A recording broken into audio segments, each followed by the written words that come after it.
Hey, how's it going, everybody? I'm Ben from Universal Audio, and welcome to another UA Live. Today, we're taking a deep dive, and we're going to talk about this guy right here, the Apollo Solo. This is the latest audio interface from Universal Audio, and it comes in Thunderbolt and USB. And, we did a great show last week with Leggy, where we invited all of you guys to help us create a song in real time and showed how the Apollo Solo is a very, very, very capable music making machine. But obviously, there's a lot of you guys have got so many amazing technical questions, and also we want to be able to show you guys some more tips and tricks for making the most out of a single DSP device like the Solo. So, who better to bring on to talk about those than the senior product designer for the Apollo Solo, Gannon Kashiwa? Gannon, how you doing today? Man, couldn't be better. Thank you Awesome, so much. This is awesome. dude. Absolutely. But man, we've done some fun stuff in the past. We've done some cool tech talks and some deep dives on the Apollo Twin and the Apollo X Yep. series. So I guess at a high level, what is the Apollo Solo? Because some people are noticing like it looks a lot like the Arrow, right? And they would be right. It is very much like the Arrow. And as a matter of fact, the Apollo Solo Thunderbolt is exactly like the Arrow. We Mm-hmm. changed the name, so the obvious question is why is this an Apollo now, Apollo Solo as opposed to Arrow? And the idea is we just wanted to eliminate confusion in our Mm-hmm. customers' eyes, and it is an Apollo. Anything that has a DSP, anything that has our world-class programmable PGA mic preamps and has our special sauce circuitry is an Apollo. Yeah. So we just removed all the confusion, and it's wanted to make sure that people could find what they were looking for information wise. We Mm-hmm. did make it a new shiny silver color that we're totally happy with, and so it stands out from the rest of the Apollo line in that it is the lowest cost Apollo. It is the least expensive way to get into the Apollo line and to get Luna if you're a Mm-hmm. Mac user. But other than that, it's an Apollo. So there you go. Nice. So it's for anyone that's not clear, so there's two versions. So Thunderbolt 3 works with both Mac and Windows, and then the USB version that works specifically with Windows. That's right. Obviously, I've seen a couple of people asking why doesn't the USB version work on Mac? Well, because all of the modern Macintoshes have had Thunderbolt on them for years. Mm-hmm. So we wanted to focus our attention on expanding the availability and the types of computers that could be used with this. So that is the Windows operating system. And you'll notice that the Apollo Solo USB has a USB-C type connector on it, Yeah. but it's also compatible with USB-A. So going back to laptop computers and desktop computers that have USB-A ports, if you Mm-hmm. use one of those cables that goes A to C, it's backward compatible all the way.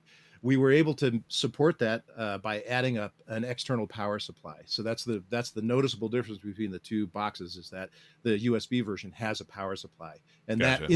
it insulates us from all of the various power options that computers put out. Right. USB has three types of power that it can put out. The 5 watt, 7.5 watt, and 15 watt. We need a absolutely stable power supply to Mm-hmm. run our converters, phantom power, our delicious headphones. All of these things are hungry, so we needed to give us ourselves a stable power supply. Yeah, which makes sense, especially because it's not just the DSP that needs the power; it's the preamps, the headphone amp, all the A to D, D to A, all the stuff that's going on inside this box. Obviously Thunderbolt. The nice thing about it is it does give you that reliable amount of power. So Exactly. for the purposes of portability, and especially if you've got a Mac and you want to have a good road-worthy interface, the Apollo Solo, like you really can't go wrong with this one. Exactly. And that you can tell, I mean, you'll notice when you plug this in, it gets warm. And Mm-hmm. that heat dissipation is a factor of power consumption. Yeah. So if you look at other interfaces that don't have onboard DSP or quite the headphone volume output that we have, those are running on probably a 2.5 watt or 5 watt power budget at the Mm-hmm. most.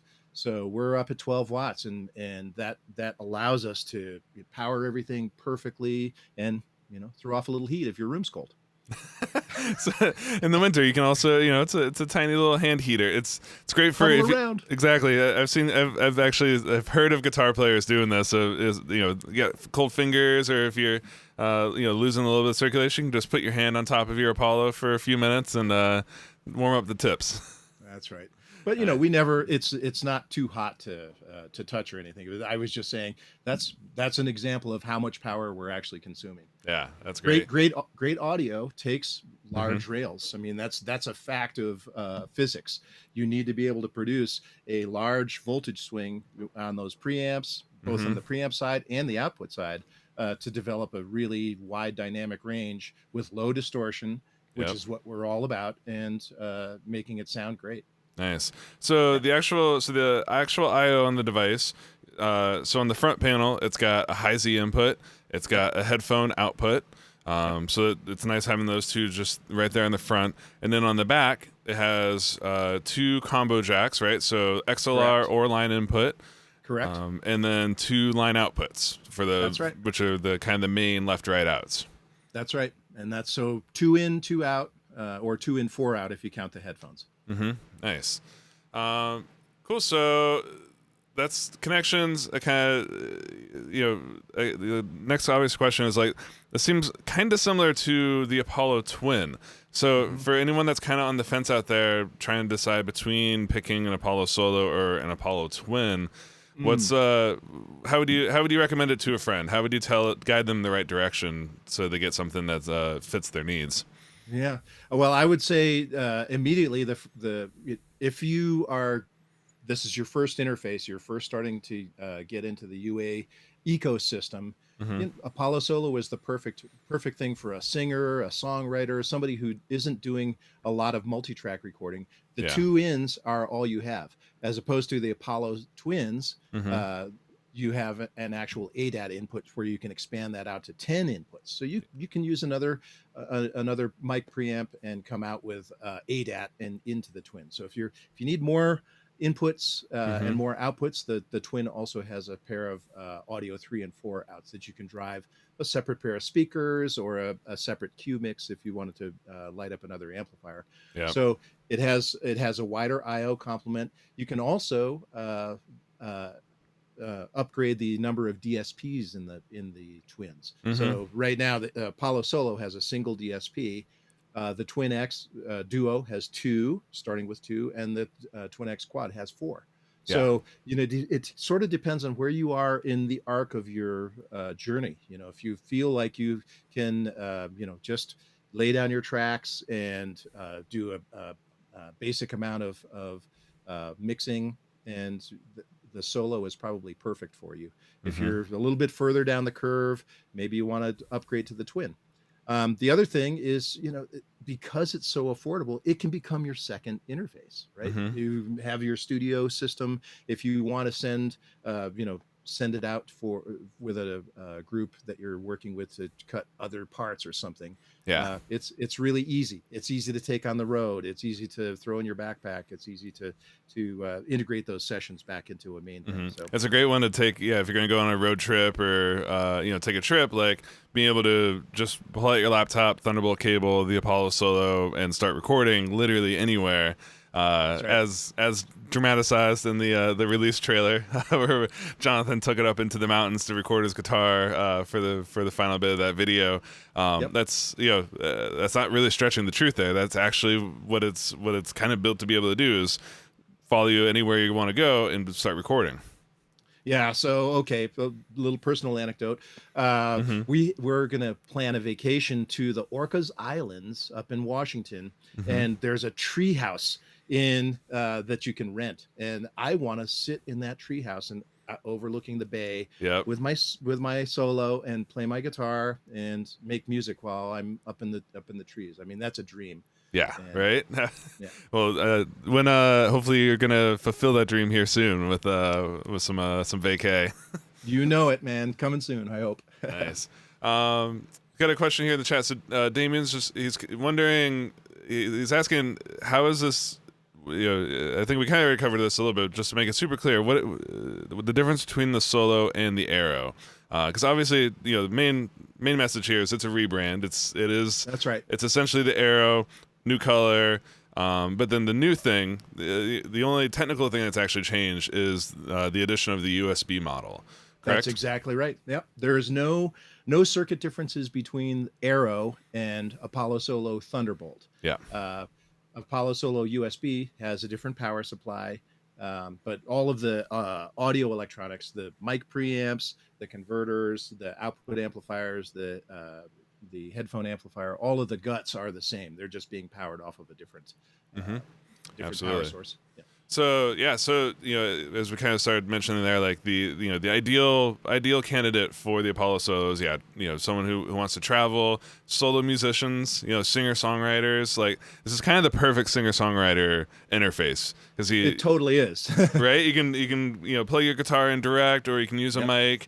You can plug in a vocal mic. The two ends, the great sounding headphone, and then this is all the thing we haven't really covered yet, which is what we'll spend. Once we're done talking here, we'll actually show you guys how to make some music with this amazing device.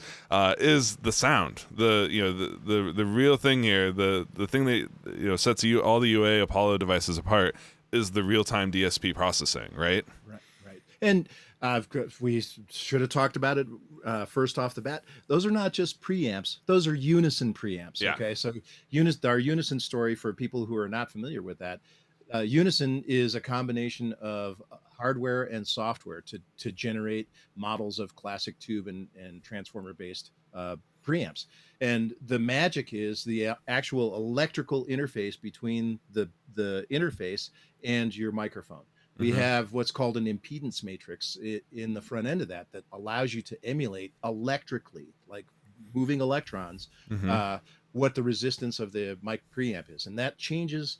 It has a tremendous impact on the way your microphones sound. Yeah. So we don't use like a reference microphone and then modify that. What we're doing is allowing you to create a microphone preamp and use whatever microphones are already in your locker. And then after the electrical interface, then we emulate the rest of the tube-based electronics, the non-linear artifacts, all the things that are the character of the preamp in software. So, and it's all in real time. So that seamless handoff between the actual input of your microphone to what you're printing to the track is absolutely seamless, and it's marvelous. Well, and that's kind of the big thing, that when people switch into when they get started in the Apollo ecosystem, they discover quickly how much latency they were putting up with. If you're capturing just clean audio through a regular audio interface, going into Pro Tools or Ableton, adding even just adding a guitar simulator to it, it starts adding latency. You have to deal with the buffer size of the software. You're dealing with a lot of extra barriers between you and the connection to your sound that you don't get when you just plug into a regular amplifier. It's just guitar, speaker. There's no lag or latency there. And the magic of all the real-time processing with UAD is that latency is near non-existent. Basically, you can't feel the difference between the two. That's right. I mean, and when you measure that latency, latency is a naturally occurring effect anyway. So if your guitar amp is over there and that's 6 feet away, you've already got 3.5 to 4 milliseconds of latency from the speaker to your ear. Yeah. So we tolerate, as humans, a certain amount of latency, but only so much. If it goes over 3 or 4 milliseconds, then all of a sudden you've got this weird thing, especially for singers, where your jawbone is connected to your ear. Now you're coming out an electrical circuit and coming back into your ears. That can be incredibly disconcerting and really mess you up. But the alternative is if you have just a regular interface that doesn't have onboard processing.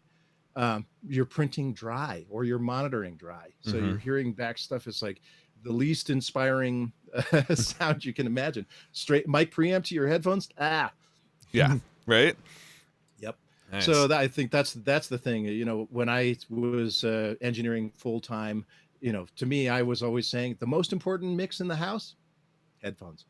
Yep. You know, when you're engineering for somebody else or for yourself for that matter, you Mm-hmm. got to make these things sound like you are inspired to play. Yeah. And I think that's what's so magical about the Apollo ecosystem, is that you're hearing what is inspiring you, and that's going to help drive your musical vision. It's going to help you get there faster. Mm-hmm. You know, I am admittedly old school when I started. Mm-hmm. You know, we were in studios where you were lucky to have one of something.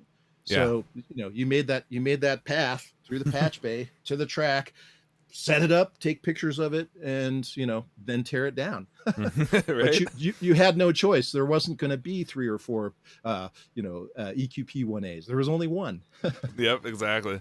Well, and that's yeah, I mean that's kind of again one of the number one questions I'm seeing from people is wondering how much they can run on a solo chip. So good news for you guys is that is literally what we're gonna spend the rest of our show today giving you a bunch of examples of different signal chains, different plugins that you can use to record multiple different sources, and that all work with the Apollo Solo. And it, but the key kind of underlying principle is what Gannon just talked about of committing to the sound. Like that's really the number one thing that you would benefit yourself and your mixes and your songs to learn from is learn to get the sound at the front end. Learn to get the sound on the way into the box.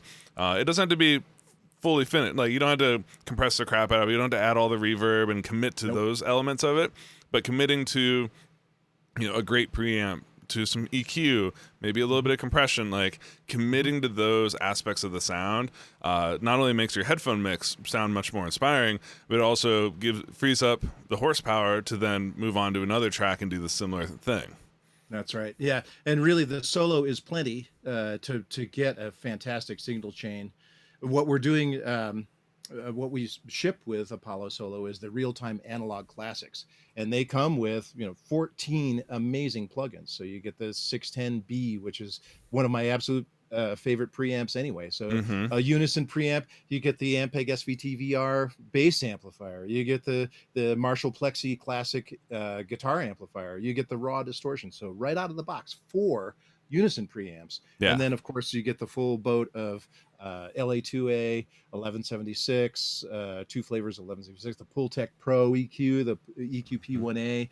You get the delays, you get a reflection engine, you get the Reverb Pro. So really a kit that is absolutely enough to start recording. And then of course with our ecosystem, all of the plugins in the UA library are available for free demo, unrestricted free demo for 14 days. Yep. And you buy one, we reset your demo, so you can continue to expand. So there are plugins that come with it, and then there are the must-haves. I was going to talk a little bit about this later, but reverbs, right? Yeah. Reverbs are magic. And I think UA makes the best reverbs in the industry, without a doubt. So make room for that Capitol Chambers, make room for the BX20, make room for the Lexicons, and the EMT 140. Right there, 5 different flavors of amazing, and they all are applicable to different types of music. Oh, absolutely, and that's the great part is you get these classic studio tools that just would cost thousands of dollars per unit. That for a couple $100 you can have the authentic and not just the emulation of it, but the one that's authenticated by the original creators, right? Take the Distressor for instance, like the you've got all the controls, you've got all the features of the Distressor, plus a few that you don't get on the actual hardware. But not only have we gone in and done all the deep circuit modeling, but then we work with Dave Durr, the original designer of the device, tweaking and making sure that it is as accurate and faithful to the original as possible. That's right. And it's just to take a little side road there, the way we model our plugins is completely different from anybody else. We do circuit-based modeling. So we basically deconstruct the analog circuits, we look at the schematics, and then build those schematics up in the digital domain, in the virtual domain. And so the circuits are what you're actually emulating as opposed to the behavior. Gotcha. I think that's a really critical differentiation, because the behaviors, as you know, from just how do people engineer? We turn it this way all the way up, turn it this way all the way down, and then you finally find some place that's happy. But in order to emulate what that is, you have to have circuit based stuff. So it's it's not just taking a snapshot of a convolution. You're taking the behaviors and really making it feel like the device. Totally, and that's how you get all the non-linearities. It's how you get all of the real goodness out of the circuit, is by modeling it that deeply. That's right. Awesome. Well, so again, I think anything else technically that people should know about the Apollo Solo before we start making some music? I think, I basically just reinforcing that Apollo Solo is an Apollo. It does everything that an Apollo is supposed to do, and including support for Luna. We support the real-time inputs and ARM, the accelerated real-time monitoring. So all of the features, if you're on a Mac, I have to say it's on a Mac, are perfectly present in the Apollo Solo. So it's a very powerful tool, a very affordable, powerful tool is what I should say. That's awesome. I'm very happy with the way this whole thing turned out, especially being able to bring this Apollo goodness to the Windows platform. I think we're going to have a lot of very happy people in that world. Absolutely. Well, again, so everybody that's watching, if you guys have questions, feel free to type them in the chat. We're here for you guys. So if you guys have questions specifically about the Solo or anything that we're demonstrating here today, feel free to pop your questions in the chat.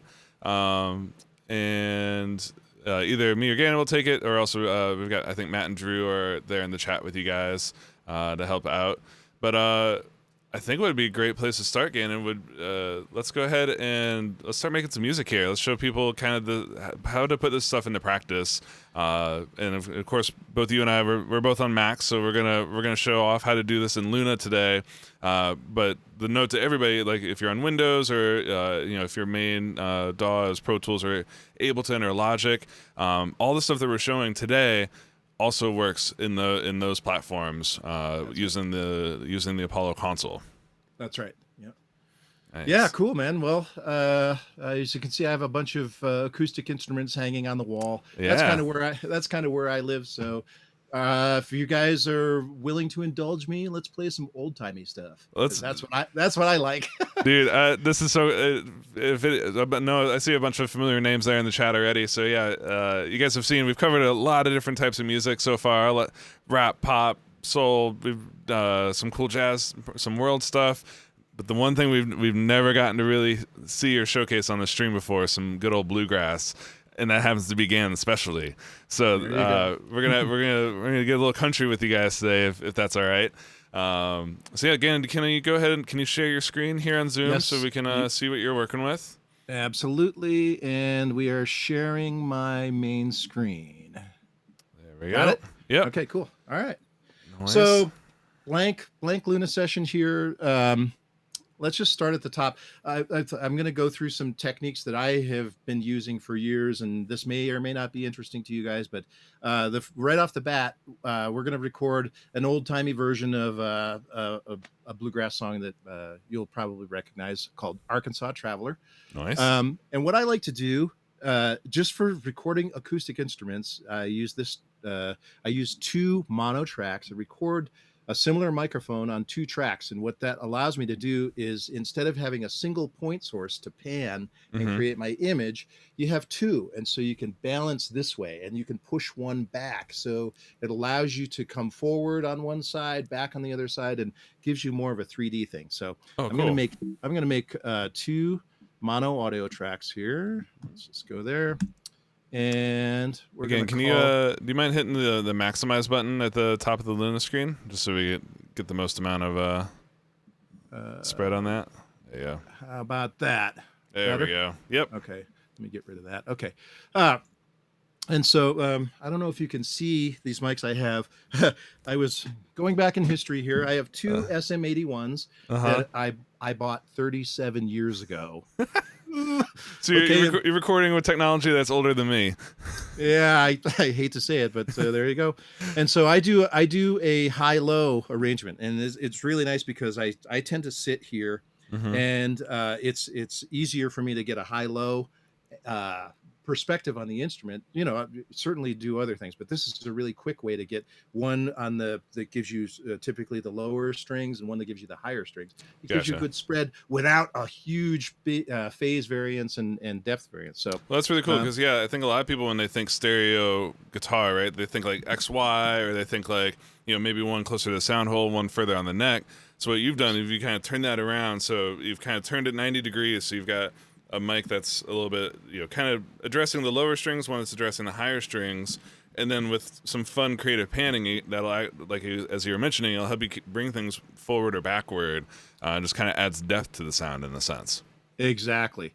So what I'm going to do here is I'm going to put my cues in post mode, and we'll come up here. The other thing I want to do is I want to pan. This is the first track, so I'm going to inflict banjo on you guys first. Start with the fun one. Start going right there. Okay, there's my headphones. And then let's just put the track into record. First of all, we have to set our inputs. So when they create new tracks, it defaults to the same input. So we want to make sure that we have left and right. And so we'll go mic and high Z1, mic high Z2. Record enable. Now you're going to probably start to hear some echo. And let's go right for the 610B because that's what we get with the Analog Classics. And it also happens. So so this one, because one of the questions here is asking about the included plugins that come with the Solo and or Luna. So the 610B, this is one of the included plugins that comes with the Apollo Solo, or actually any Apollo interface. They also got a good question that I think we'll be able to demonstrate here. Modern Vintage was asking, like, when miking a guitar cabinet, is it best to increase the gain in console/Luna until the mic volume is between 12 to 5 when using an API or Neve plugin, or just go with the preset gain? Modern, we'll demonstrate this a bunch here today. But treat the Unison preamps like a real, they act like a real life preamp. So adjust the gain in the preamp till you're getting the levels that you want. That's right. So, best practices are to kind of hang in the middle, right? Like they used to get the wisdom of like record as hot as you possibly can. Don't follow that advice. That's bad. Don't do that. That's an old wives' tale. That's absolutely not true. The real goal is to be in the sweet spot. And the sweet spot for digital is more in that like -18 to -12, like anywhere in kind of that range, is much more reflective of what analog levels love to be at, right, Gannon? That's absolutely right. I mean, in our recording domain, we have 144 dB of dynamic range. That's what the 24-bit dynamic range is. Of course, we have electronics ahead of that shrink it down, but that is what you're able to sum into and produce in terms of an overall dynamic range. So use that and print lower and give yourself some options, because once you start to crowd up into the upper bits, you're actually limiting your dynamic range. If you're sitting there between 6 and 0, that's a little hot. Where else you got to go? And the big thing is transients, and like this is gonna be something that, especially with what you're recording now, like. Banjos, acoustic guitars, acoustic bass, like these are high transient sources. So what you really want to do is you want to preserve all that detail, all the punch and the high end information, the transient material of it. You want to be able to preserve it and then shape it further down the line. Totally, yeah, and that's a really good point with acoustic music in particular. Very rarely do I use compression when I'm recording acoustic stuff. I want to be able to add that later. And it's not that I don't use compression on acoustic, but you don't want to limit your options too early in the process.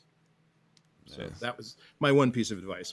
Real quick, Gannon. So with the Thunderbolt 3 cable for the Solo, so number one, I've seen a few people wondering why a Thunderbolt cable is not included with the device. And pretty simple answer, we don't know how long of a cable you guys need, right? Like some people need just a little shorty, some people need 50 feet, and Thunderbolt cables aren't necessarily cheap. So rather than just including one that you may not use, we want to leave that up to the users to grab. But there's kind of an important note, right, between the Thunderbolt 2 and Thunderbolt 3. That's correct. In theory, like I know with the Apollo racks, like you can kind of interchange between the two, but with the solo, you do have to use a Thunderbolt 3 to Thunderbolt 3 cable, correct? That's right, because we're powering it over the Thunderbolt bus. So Thunderbolt 2 doesn't carry that power. Gotcha. You can connect it, like you're saying with the rack mounted Apollos, have an external power supply. So we're not drawing any current through the connection. But with Apollo Solo, we're actually getting the power. So that has to be a Thunderbolt 3 USB-C connection from the host. Nice. Yeah. Awesome. All right. So enough distracting you from your mission here. So we pulled up the 610B. What's kind of your how do you get started with this? Because it's got a couple of different gain stages. It's got some EQ options. What's kind of your recommendation for people to get this set up and sounding good? All right. First thing is position your microphones, and so I kind of know where I want to be here. Are you looking at this camera? Yeah. Okay. Yeah. Okay. So I'm sitting down on a drum stool. I've got this down lower right side of the pot and the upper right side of the pot, and that gives me kind of that upper left and right thing. Now these are SM81s, and so I've recorded enough with these that I know I need to boost my input. Yeah. This is basically the preamp stage that gives you the first stage of volume.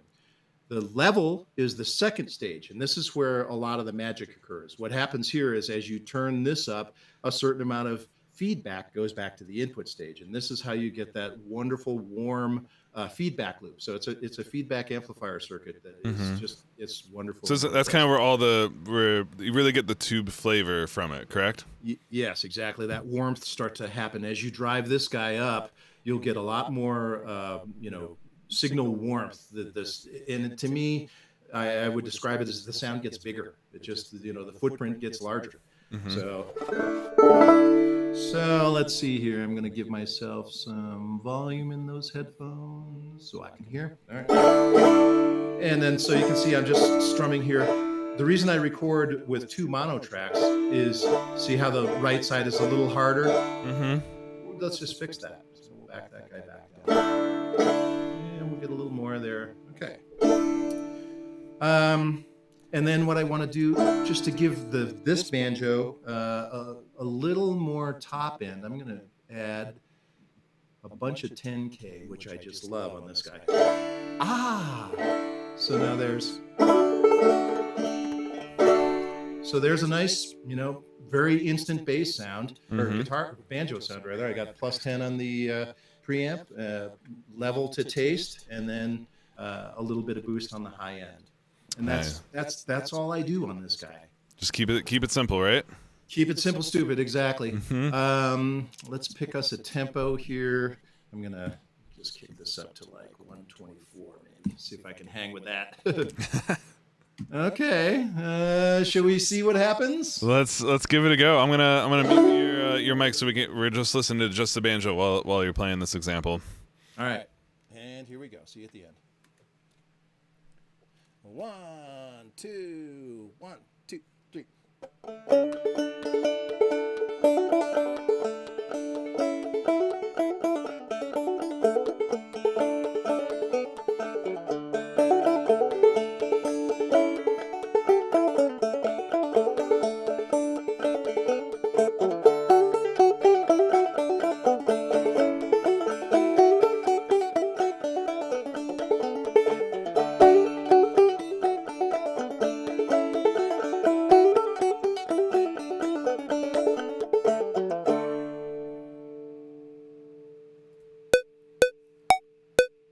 Nice.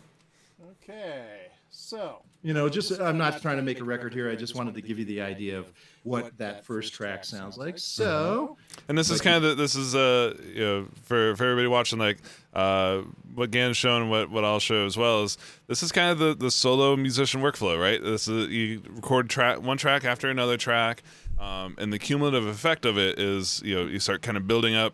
You start building up your song. You can kind of layer in ideas, and as we'll show, it's so fast and easy to get great sounds, commit to those sounds, and then pick up another instrument and keep the flow going.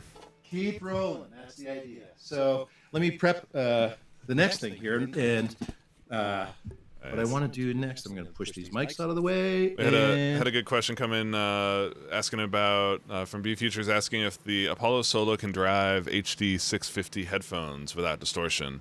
As a HD 600 user, I can confirm they do sound wonderful with this headphone amp.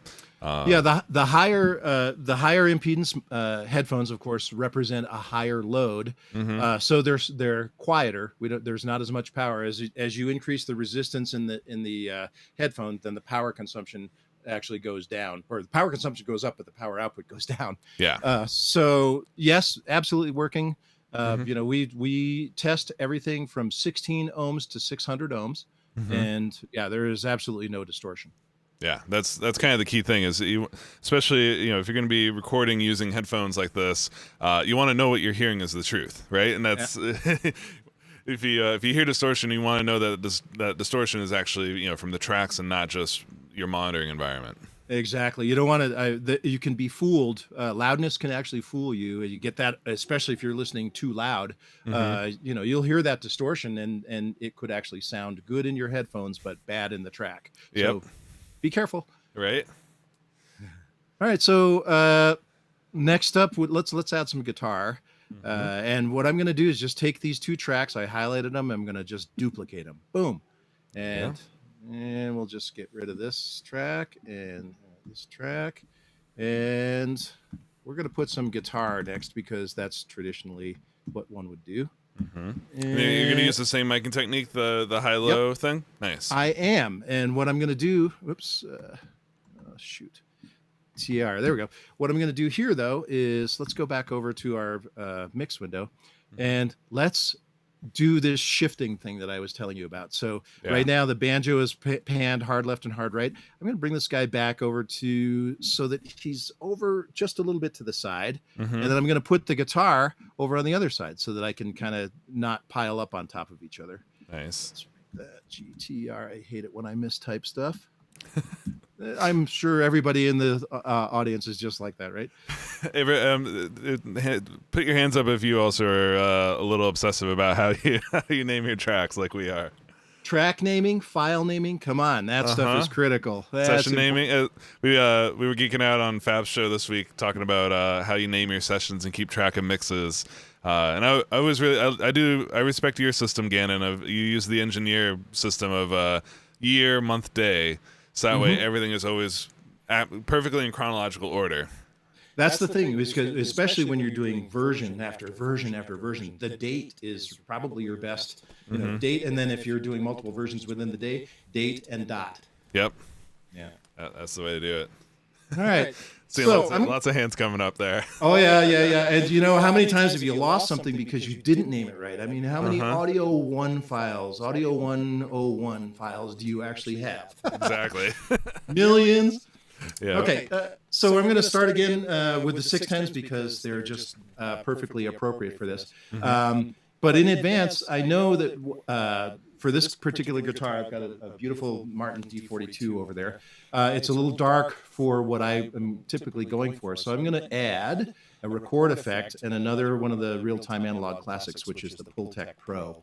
I love the Pultec Pro because it's a combination of the EQP 1A plus the MEQ5. Yeah. So you got to have that the mid-band stuff, especially. I think I've seen a lot of people scoop their mids all the time, and actually a lot of the goodness is in that mid. You push some of the roundness, especially in acoustic music. We don't want what are called dancing skeletons. Yeah. Right. You want brightness, but you want really believable and happy brightness, stuff that doesn't hurt your ears and doesn't sound too hi-fi. That's not what this music is about. Yeah. So it's a hard thing, especially I remember when I was starting out. Like, it felt like you without a strong target of your brightness to fullness for tracks, right? It can be. You can kind of get out on an island. It's really affected by your monitoring environment a lot of times. Of like something you're listening back to it and you're like, yeah, this sounds great, and then you go take it to the car and you're like, Why is it, where'd all this low end come from? I wasn't hearing that when I was recording it, and that's a function of your speakers or your headphones, but it's also kind of having the knowledge and confidence in the tools that you're using that you build up over time and by years of experience of using that, and that's kind of your thing, right? With the Pultec of this is a time-tested device that sounds it's so flattering for so many sources. There's a reason why it's so iconic. Exactly. Yeah. I forget what it's called, because you have boost and attenuation at the same frequencies, but the curves are not quite the same. Yeah. So you get a really you want to for low end in particular, you want to kick up that 60 hertz or 30 hertz, but then cut right around there, so you don't get the splatter in the up to the 500s, and where your kick drum starts to feel too tubby. So yeah, I mean it's a magic EQ for sure. Oh yeah.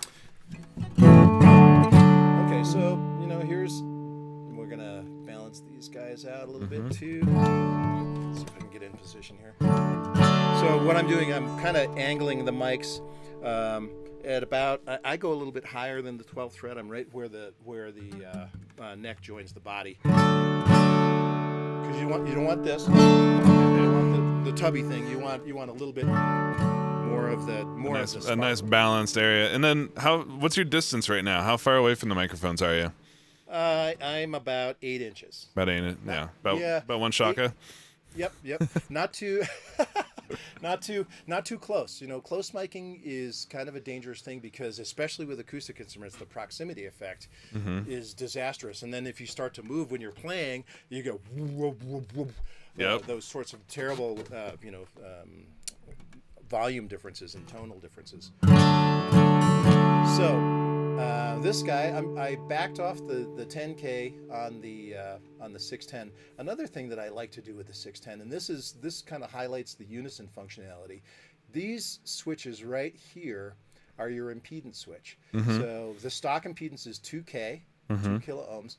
Let me just switch these guys. Here is with the stock impedance. I'm going to switch to 500, and by lowering that input impedance, more high frequency goes through. Okay,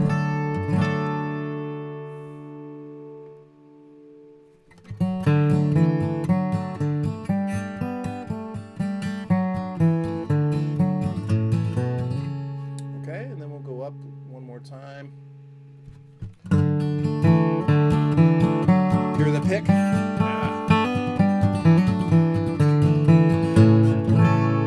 But I still want more of that. So now I'm going to go to the EQP, and I'm going to boost this 10K down here and give me a pretty good amount here. They'll hear this on the left side. Maybe a little more. Ah, yes. There it is. And then I want just a little more. This is that mid-range thing I was telling you about. So 3K, let's try that. Maybe a little harsh on that. Okay. So that is a place to start, and then the cool thing about option dragging is just copy, paste. Copy and paste, and all of a sudden your guitar comes out of nowhere. Yeah, and it's not too bright. So it's so much detail coming through now. So like you feel like you're hearing the pick, you're hearing the strings. You can you get a sense of frets, right? Exactly. So. Yeah, a couple of good questions coming here. So Soul Inspiration's wondering, he's wondering why we always show the Capitol Chambers and never give the Ocean Way Studios any love. Hold tight. Hold tight. Hold tight. Hold tight. We're 100%. How funny. I know, right? And then B Future is wondering, so since we're getting all of these classic plugins included with the interface, is there a reason to invest in the Analog Classic Pro bundle? Because the Pro bundle unlocks the 610A, the LA2A, the LA2A Silver and Gray, and the LA2, all the 1176s, the Blue Stripe, the AE, so it's more flavors. Essentially what the Pro bundle, Analog Classics Pro bundle gives you is it's more, and it's just more options. So if you love the sound of these ones, but you want to get kind of dive in even a little bit deeper and get even more character and nuance and control over those sounds, that's where the upgrade really makes a lot of sense. Absolutely. Yeah, because there are dramatic differences. The 1176 LN compared to the AE or the A, completely different. Two different things. Exactly. Yeah. It's the same controls, but those boxes sound nothing alike. Yeah. So I mean, I guess the answer to that would be, how are you using those plugins and what kind of music are you making? You know, if you're making acoustic music, I would go for more preamps, and I would go for more delicate compressions, and I would go for more of the reverbs. Yeah. So that's my personal bias. So you know, and that's kind of the cool thing, is that you can really customize your collection of plugins and preamps with UAD. You can customize it to fit the style of music that you're making, and ones that really complement your sound. And you don't have to just buy them to try them out. You can actually try them all for 14 days to really give it that test before you dive fully into it. That's right. And that's the cool thing. So, you know, test it out, and absolutely test it out, and give yourself the ability to swap things out. At 14 days, 2 weeks is a good long time to play with something. So you got plenty of opportunity. Absolutely. Rick is wondering where your second mic is. So because we can see the first one, so it's kind of a little bit above where the fingerboard is, correct? Yeah, I don't know. I don't think I can see that. Yeah, you can see it sticking out right underneath the desk there. Right here. So low mic. So they're separated by 10 inches. Yep. You know, it's a 10-inch spread. You can go closer. You know, I've had various amounts of success in different ways. Like, you know, putting them a little wider versus in closer and then flaring out. Or you can do an OTRF thing or RTF thing if you want. For me, I'm not that scientific. I just set them up and I try. Because I have the luxury of sitting in front of it myself in engineering, I can just do this, and it's like, there it is. That's the spot. That's kind of the key with acoustic stuff, is like even an inch, half an inch, and every little move matters, right? Exactly. Yep. And it changes the image. So yeah, one of the cool things is using those clip-on microphones especially for in live stuff. I use it all the time. That the 4099s are amazing. Put it right there. Never moves. You're free. But for this stuff, you need you need to be pretty disciplined and not move around too much. Which yet again is another reason of why the headphone mix is so important. So you got to know what you're listening to is what's getting captured, and have confidence that that's the sound that you want. That's the distance that you want. That's the blend that you want. Like, you know, you want to nail as many of those things on the way in as you possibly can, because then when it comes time to mixing, you're getting to just enhance and kind of add more life and depth to the tracks that already have a ton of nuance and detail to them. Totally. And here's one other tip for you. You'll notice I just turned off the click. One of the things, if you, when you're doing yourself again and again and again and overdubbing to yourself, I've found that having the click up all the time really straightens things out and makes it machine-like, or it highlights, you know, where there's a push or a drag, and then it makes it sound like you're overdubbing rather than playing with everybody. So make your first track as solid as possible, you know, and then check it with the click off and make sure there's no push or drag where you don't want it. But then turn the click off. That's why I gave myself a count off, an oral count off, so that I can be ready to go without the click. Nice. Jamming, man, the more I'm using Loon, the less I'm quantizing, the less, like, the more human you kind of end up appreciating having in the sound, right? Absolutely. Yeah. I'm starting to be more and more allergic to things that are perfectly quantized and perfectly pitched. So come on, man, that stuff didn't exist way back when some of our favorite records were made. Yeah. And now it's you know, in some ways the technology is shaping the music in that direction. But you know, it all comes down to choice. You know, you just need to make those decisions for yourself. Yeah. Awesome, man. Well, let's hear what you got on this one. So we've tweaked the preamps, tweaked the impedances. It's wild to hear the difference that can make. And I know a lot of people, they see that switch and may not exactly know what it is that it's doing. But the important part that you recognize is that give it a shot. It's one of those things. It's just it takes a few seconds to play with both impedances, and just feel which one sounds better. There's no one correct impedance for any microphone or any source. It's a season to taste sort of thing. Exactly, and it's so nice to have that option to be able to do that. So, get the most out of your microphones. And the other thing too is the stock microphones are no slouch either. We're really happy with the non-Unison microphone preamps. So you actually have three with using a 610. You have three varieties of mic preamp to choose from with your single SM81. Absolutely. How cool is that? So cool. Yeah. All right, let's see. Let's see if I can hang with this here. 1, 2, 1, 2, 3. I'm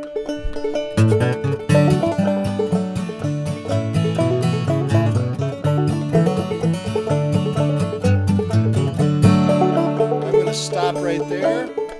If you look at my my levels, okay, I totally messed that up. We need to take channel 2 and come up quite a bit. So let's do that. We'll undo that, and let's see how's that look. The reason that I balanced it that way is because I was looking at the output and I already have him panned. Yep. So, bad news, man. Crappy engineering. Let's take this like that. Okay, and there comes the image just shifted to where I wanted it to be too.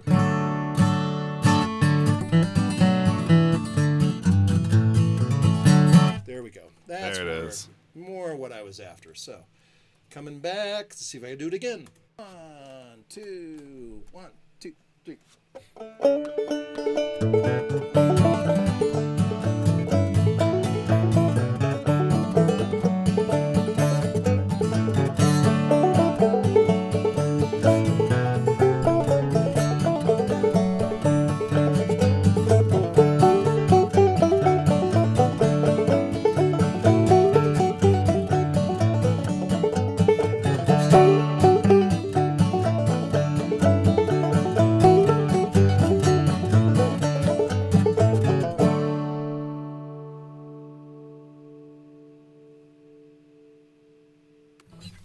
Excellent tail technique as well. Just want to point that out, Gannon. You have incredible end to take technique now. You got to be quiet and let it go, because I have had so many mixes come to me where it's like you get to the end, it's like, oh, okay, I need 5 more seconds. 5 more seconds. Exactly. When you're in a really quiet room, this room is pretty much silent, and it's one of the few times in my life that I've actually been able to experience the full reverb tail all the way down through the dither. And man, that last little bit is absolutely precious. So don't shortchange yourself. It might be noisy, you might hear some hiss, but let it go. Let that stuff go, because it's really important to the I've had so many takes ruined by the like, yeah, man, that was great. Oh shit, sorry, the cymbals are still ringing. I know, totally. Oh, all right. Let's put this dog down. Cool. Okay, so we got a few commenters left over from last week's show asking for more cowbell and kazoo. Of course, you got as soon as you open up the doors to everybody getting to be a producer, it's all they want is cowbell, cowbell, cowbell.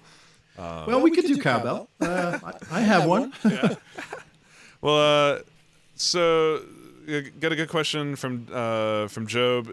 What's your target peak for when recording in general? So again, where do you kind of aim for peak levels? Absolute peak, I wouldn't go above -3. Okay. If you look at these tracks, these are incredibly dynamic, right? So there's a lot of variance in that stuff. But I think we're looking at like right there.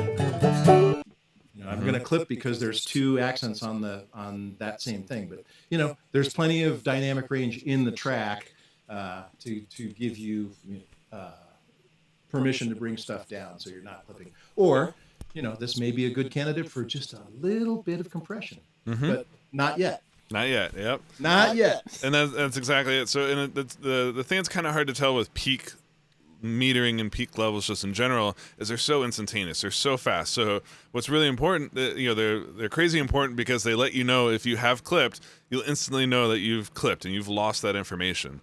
So honestly, the there's not really much of a penalty to being lower these days. There used to be. Back when noise was really a big issue, there was a penalty for recording too low, because then when you went to mix, you had to turn everything up and you just were turning noise up. But right. the converters that are in the Apollo Solo and any of the Apollos, what's the noise floor is what, minus 100 something? Oh, it's higher or lower than that. I think we're down at about minus 108, 109. Yeah. So yeah, it's there's the more you'd have to turn up the tracks an insane amount before you really start hearing noise. And most of the noise you do hear would be like microphone or cable noise, more than the preamps themselves.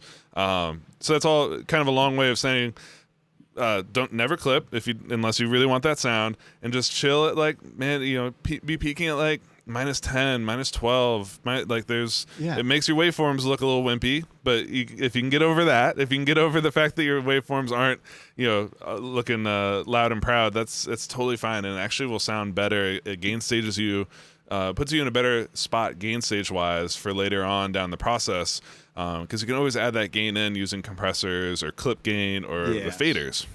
And if the waveform thing bothers you, just gain up your waveform. That's all you need to do.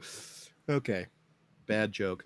Okay, let's put some bass on this thing, because that's the next thing that typically would happen here. So I'm going to do the same technique. I'm going to copy the low and high. Yeah. Do a duplicate. Get rid of these. Soul Inspiration's back with another good comment. So he's noticing that a lot of the demos that we've done for the Apollo Solo have been, a single person doing a single instrument at a time. Good on you. Correct. I mean, it's really, this interface is great for this sort of scenario. If you're recording them, but it doesn't mean that you can't record with a friend with this. So it does have two inputs. So, you could have two guitar tracks at the same time. You could do a guitarist and a vocalist. So it doesn't preclude you from that. It'd be kind of hard to record an 8-piece band or a large drum set using just two inputs. But for something like that, that's the reason why the Apollo lineup does include so many different I/O options. But you're asking here about recording an external instrument like a synthesizer. And to that, I say, stay tuned, because I'm gonna. Gannon's helping us kind of demonstrate the acoustic side of things, and then once we've completed this track, I'm gonna show you guys some more of the electric side of it, some electric guitars, bass, and most importantly, synthesizers. So yeah, stick around, keep on watching today, because we'll definitely touch on that. Cool. All right, so we're gonna do some bass here. I'm gonna still use the two input technique, but I'm gonna use a bass direct, and I'm gonna use a mic.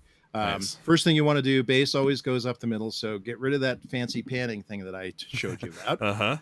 And then we're gonna record enable the tracks, and let's see, we'll probably get rid of these pull text, because we don't want that on the bass necessarily. We've got plenty of bright here. Yeah. Let's get, dump that boy.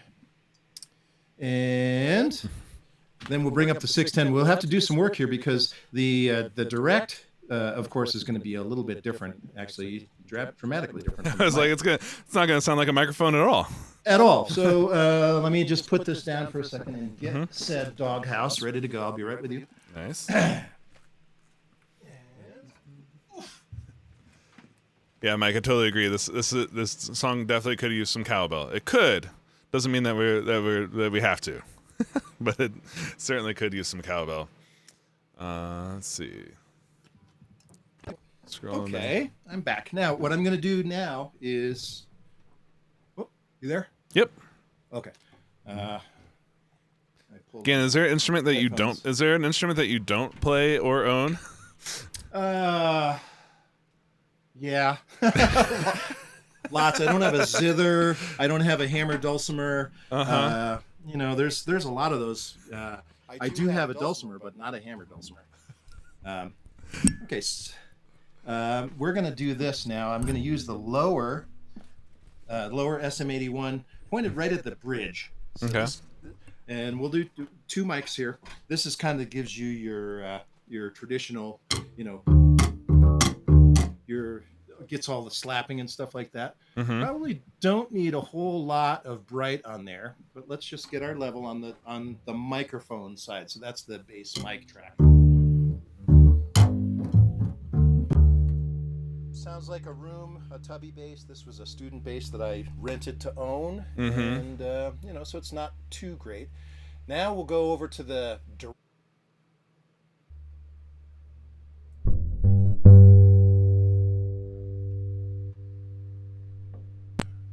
Let's try this. Mm-hmm. Pull this back and look for unsolo him.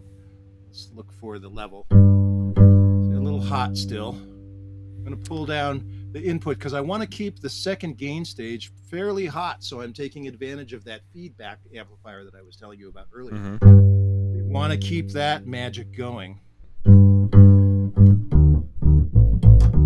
There we go. That's got some beefy low in there. Which, bluegrassers typically hate. So I'm going to, now when I mix these two together, now you got the microphone and the direct.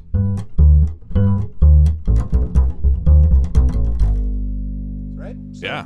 Not a bad bass sound for a $600 bass. That's pretty. That sounds pretty good. And someone was noticing that it sounded like there was reverb on your mic or something, but that's actually, for anyone watching, that's me managing his Zoom mic plus the microphones in the room. So I've now muted his talking microphone, so now all we're hearing are the mic and the direct input into the Apollo Solo. So you're hearing what he's hearing in his headphones. Right. And to be honest, I don't know if you can see that. I'm going to lift the bass up. Mm-hmm. See that towel underneath the bridge? Uh-huh. This bass has terrible echo in itself. So what you might have been hearing is the actual acoustic inside of the bass. Gotcha. When I play this bass live, I don't mic it at all. I just use the direct. Just the direct, yeah. Yeah. So anyway, let's see if I can hang with some bass here. Right. Here we go. 1, 2, 1, 2, 3.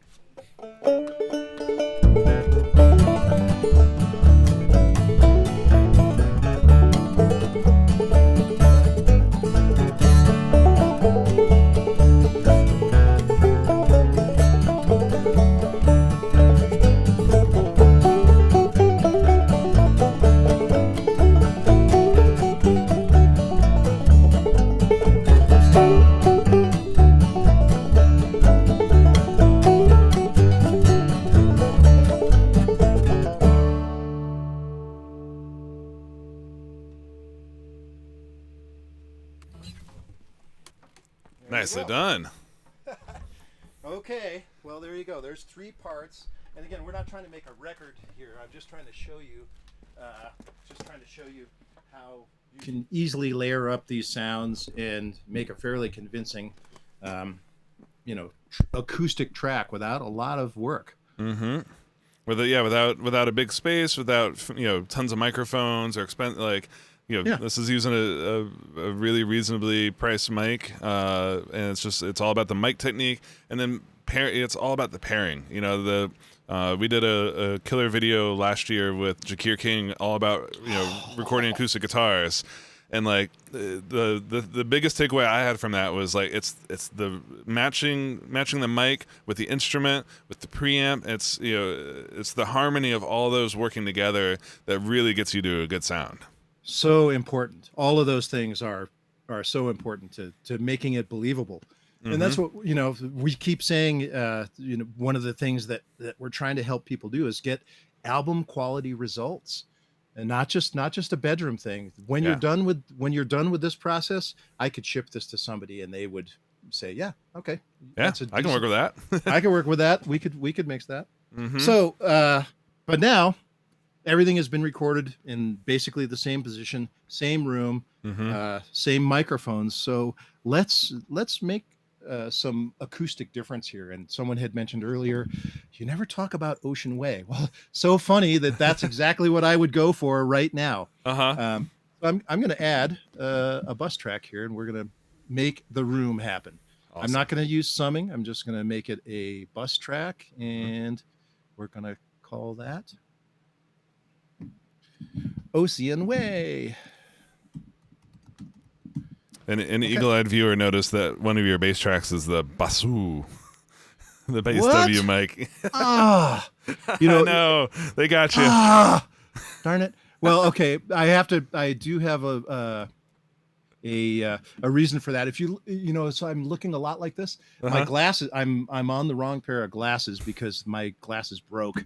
So I have 3 pairs of glasses: the close to reading, and then mid to far. So I can look over there and see great, but up close I can't see a darn thing. Oh no, so it sucks. Yeah. Okay, well, all's forgiven. All's forgiven. Okay. If that's my greatest defense, then maybe we're okay. Exactly. All right, so Ocean Way Studios. Talk us through this one. How do you like to use this for a track like this? In this case, since we're using the solo and we need to manage our DSP, I'm going to just use one Ocean Way and use it as a reverb. So it has 2 modes. You can see remic mode and reverb mode. Remic mode is you actually put on the track itself and you force the sound through it, and it uses the microphones that were actually recorded in the room. So it transforms the track from the microphone out. Whereas with reverb, I'm just using Ocean Way's glorious A room, which we were just in, and using it as a reverb. So I'm going to switch to reverb, and I'm going to just do the easy thing here. I'll take all 6 tracks and then go to my sends and click Ocean Way, which I love this feature where you can do this contextual grouping. And click it, and then prang, there's some ambience on my track. So now I'm going to just start with this, the preset that it comes with. This is how it comes out of the box. You have 3 microphones that you're working with, but it only uses the mid microphone to start with. But you have a close microphone and a far microphone that you can add as well. You have filters, you have mic choices for each one. So this basically what this allows us to do is be here and then ask Alan Sides to go out to Ocean Way A and say, could you move that microphone a little bit, please? And he does it, and it's magic. So let's just see what that sounds like. I'll go a little ahead there so I don't have to look.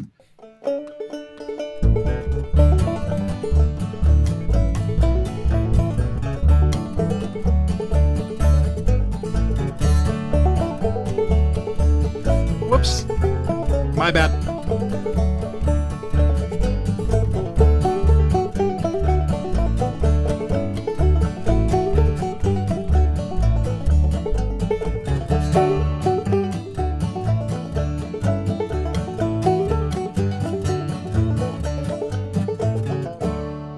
All right, I'm going to go around one more time. Sorry about that. I had everything ganged again. One more time. Here we go.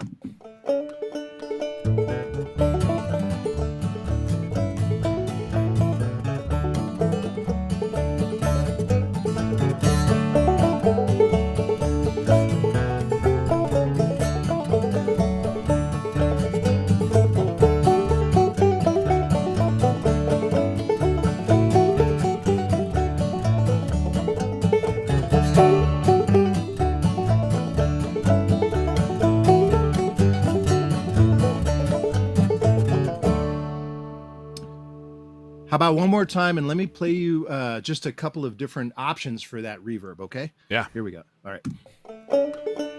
Ah, bigger room.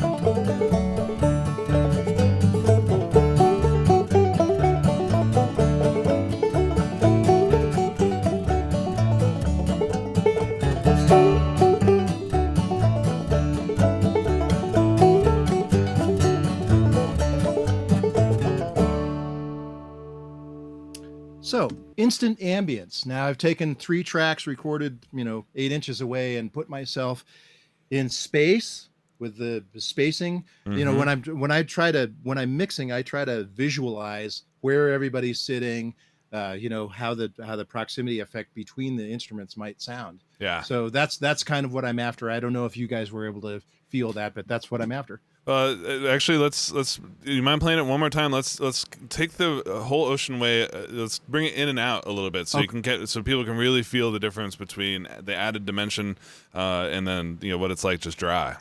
Okay. All right. Here we go.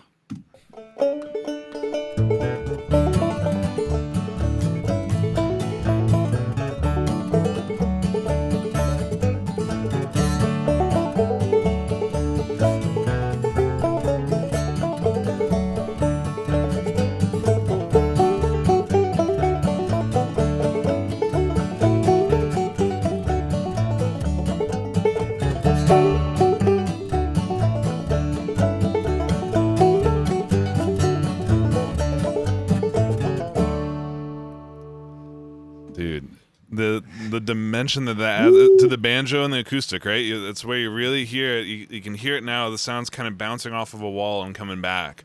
It sounds beautiful. It can be you can use it as a very subtle effect. You could go and do it like crazy and really room something out if you wanted it to sound like it was done off in the distance. The Ocean Way. This is in my top 5 all-time UAD plugin favorites right here. Mine too, man. So yeah, that's what I would do with a basic demo track. Now there's one other thing that I don't know if we want to show this or not, but one of the cool things that I've learned about using Luna is that our warp and time shifting is absolutely unmatched by anybody else. So I could show you a trick that I've used a few times. I'm not proud of it, but it works great. Yes, please. What is this trick? Okay. I have a mandolin on the wall. I haven't practiced this, so I'm not great at it. So I'm gonna give us a mandolin track. Okay. And I think I'll just bop after these two guys. I'll copy and duplicate, and we'll do this. And this is going to be Hi Mando. And my wife's name is Mandy, not Mando. Come on, dude. Hi, Mandy. Hello, Mandy. Okay. Now what I'm going to do, I'm at 124 right now. Watch this. I could probably hang at 112. I think I can hang at 112. We're going to find out. Let's see here if I can actually pull this off. Okay. Now let's get rid of this guy. What did I do? Oh, I think I have a little too much going on. Yeah, so that's the Ocean Way thing right there. So Ocean Way is a heavy plugin. So it's one of those things that you really, it's a good one to throw on when you get to the mixing stage of the process. Yeah. Which we went to the mixing stage and now we're jumping back. So there's a couple of tricks that you could do here, right, Gannon? You could either disable the Ocean Way temporarily while you're doing this, or you could not use a Unison pre and still be able to monitor through the Ocean Way. So you kind of, this is the fun dance that you do in Apollo Solo is you got to pick and choose your where you're going to allocate your resources, just like you would in an analog studio. Exactly. So what I'm going to do is I'll opt to remove the Ocean Way for the moment. Just so gotcha. I can listen to it. Okay. And I'm going to get rid of this guy. And oops. Go away. Okay. All right. Let me get said Mando. There we go. Now we got our 2 Unison pre's back, and we're ready to do another overdub. So hopefully you guys are picking up what the trick is here. So essentially, this would be great if you're trying to learn a guitar solo, or just do anything that requires a little bit more speed than what your fingers are really up for in the moment. Is what we're doing is so what Gannon did is he recorded this entire session at 124. So he's been playing all these other parts, nailing it in tempo. But now we're getting to a part here where it's going to be a lot easier to cut at a slower tempo. So the pitch is staying the same. Everything about this is staying the same, except for the tempo is now brought down. And then what he's going to do is he's going to cut this track with a slower tempo, lock it in with the rest of the instruments, and then we'll be able to jump back up in tempo, back to the original tempo. It'll speed up the mandolin, bring the other tracks back to their original speed. And this is just a great little cheat for cutting parts that are a little beyond your speed range. Little beyond what you can do, and don't tell anybody. they'll never know. It's a secret just between us guys, all right? Keep this one as one of your producer tricks that you pull out in emergencies only. That's right.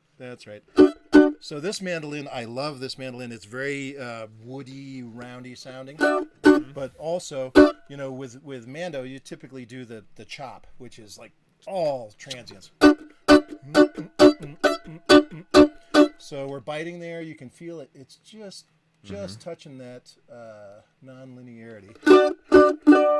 And that's good. That's the great thing about the 610. This is a tube preamp, so it's going to play with the transients a little bit, and especially if you drive it, it'll start kind of soaking up the transients a little bit and give you a little bit more meat to the sound.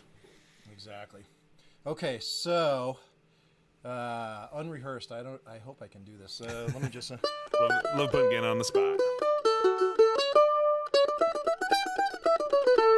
Okay, and this is not really a song because you normally somebody would carry the melody, hand it off to somebody else, somebody hand it off. This is one time through, so I think what I'll do is chop and then join in on the B parts.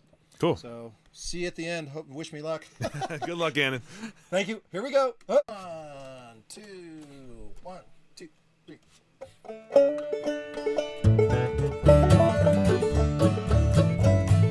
Stop that right there.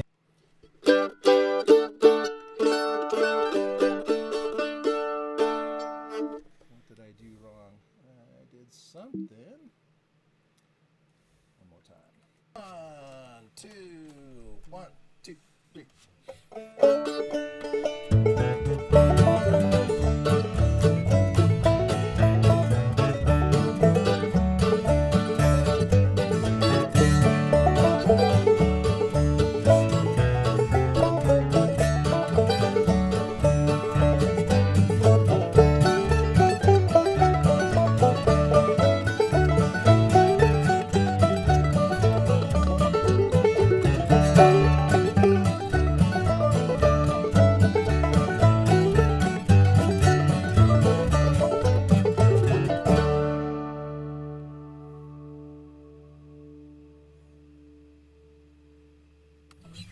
Nice work. Sucked. Totally sucked. Sorry about that, guys. Too hard on yourself, sir. Well, it's like...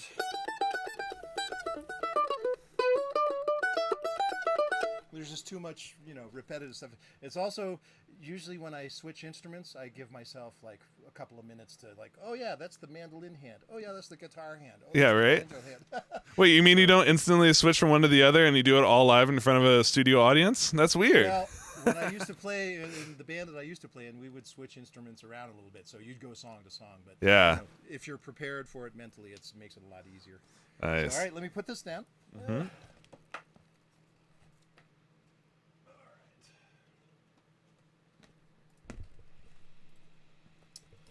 And come out of record and let's go here and take our tempo back up to where we should be, 124, and see how I did. I know I did a little extra bloop at the beginning, so let's just remove that. Let's trim that off. There you go. Trim that off and see what happens. 1, 2, 1, 2, 3.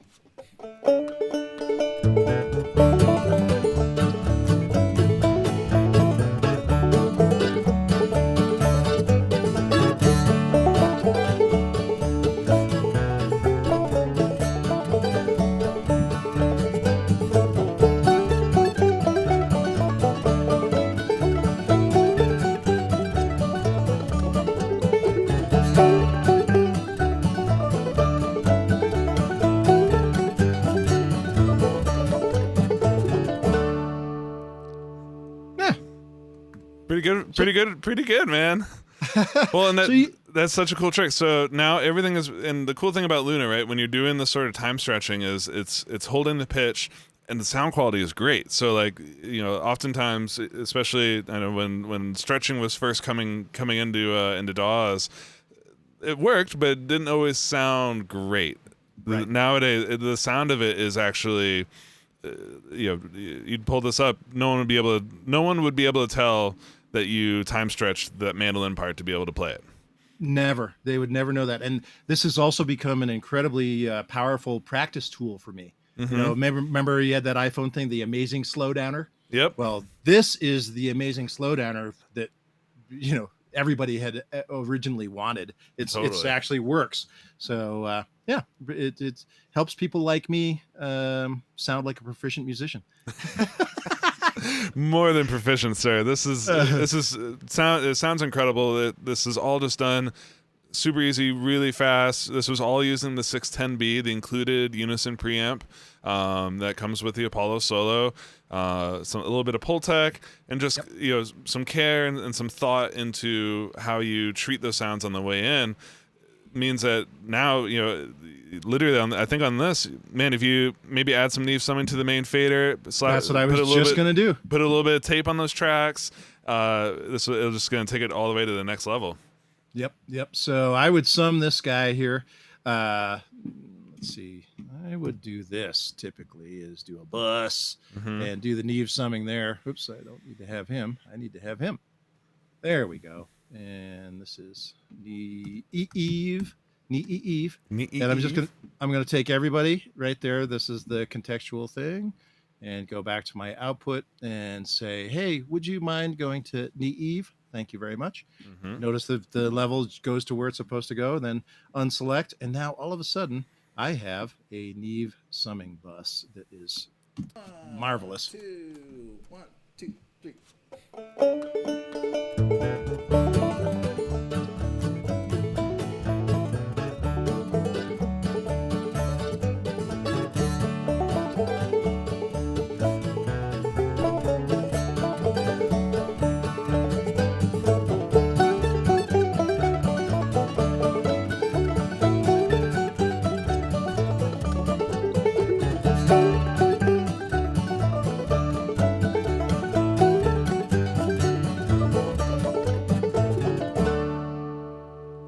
God, I love what that does. It just brings it all together.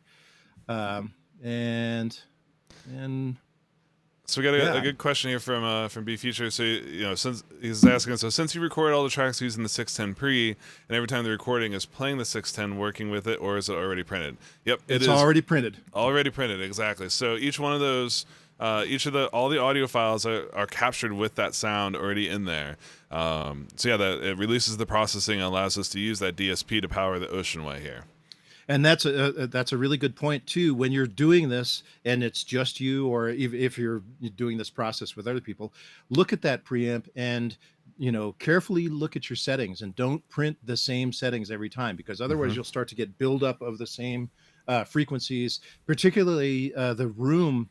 I've noticed in years of recording that if you stack up overdubs in the same room in the same position, all of a sudden that image of the room starts to overtake the musicality of what you're printing. Totally. And you get those ghost things. It's like, why is 200 hertz all of a sudden just out of control? Exactly.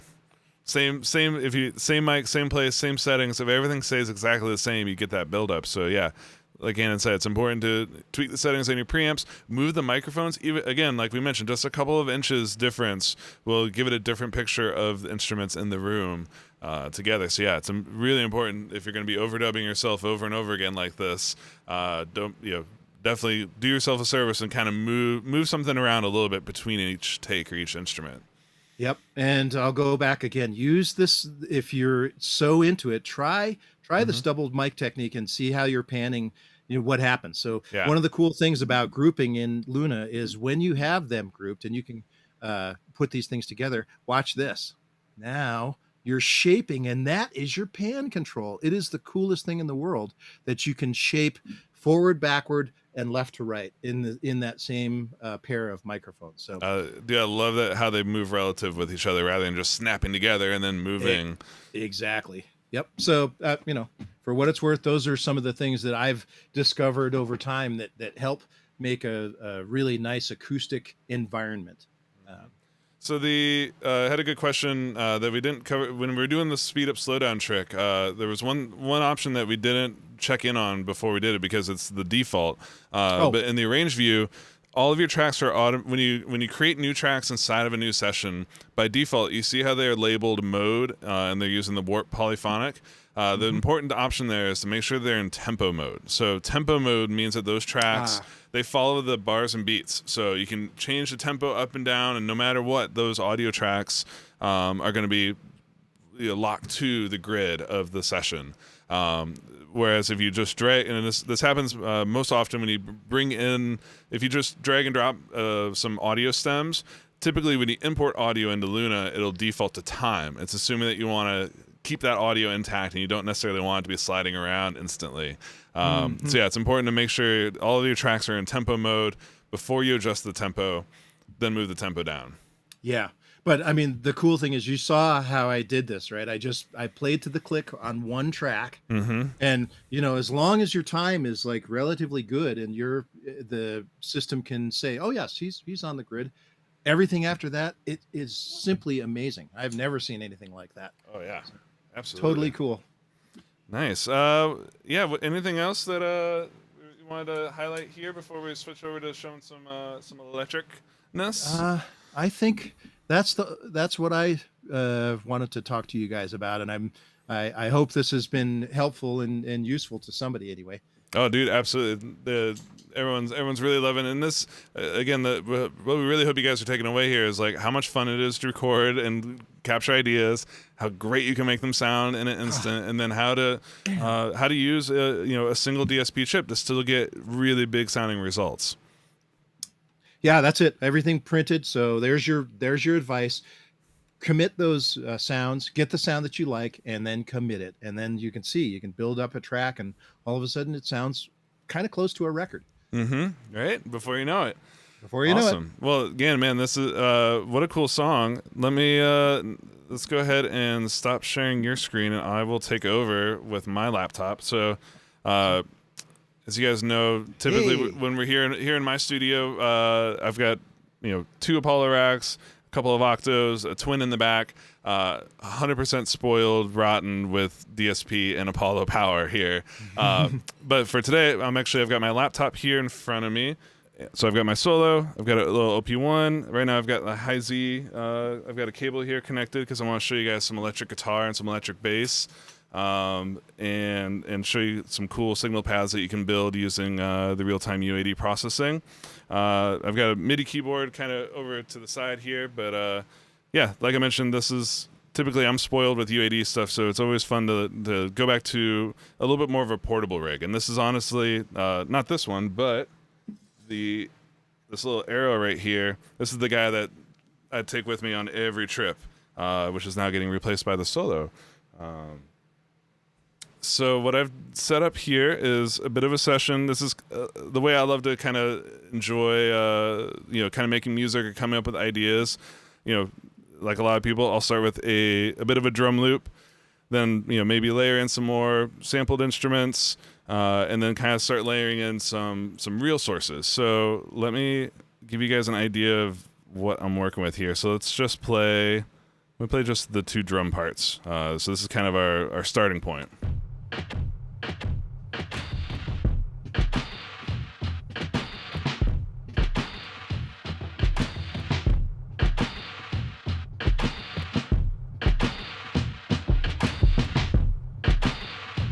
There we go. So cool little drum loop, kind of fun one, right?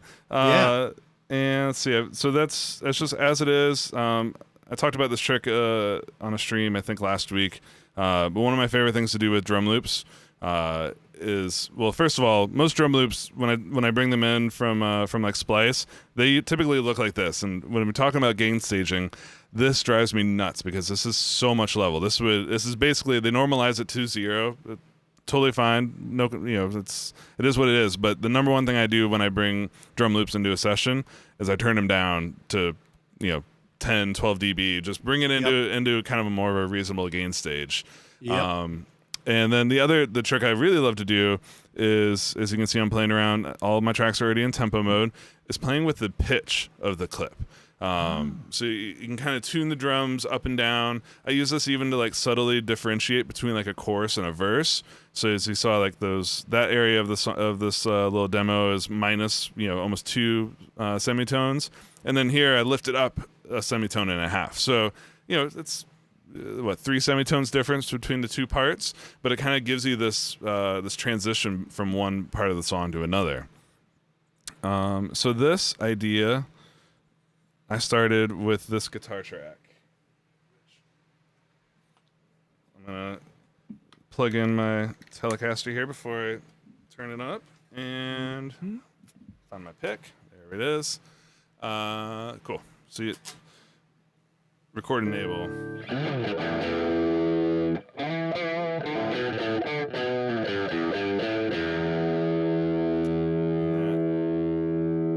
got my left rights.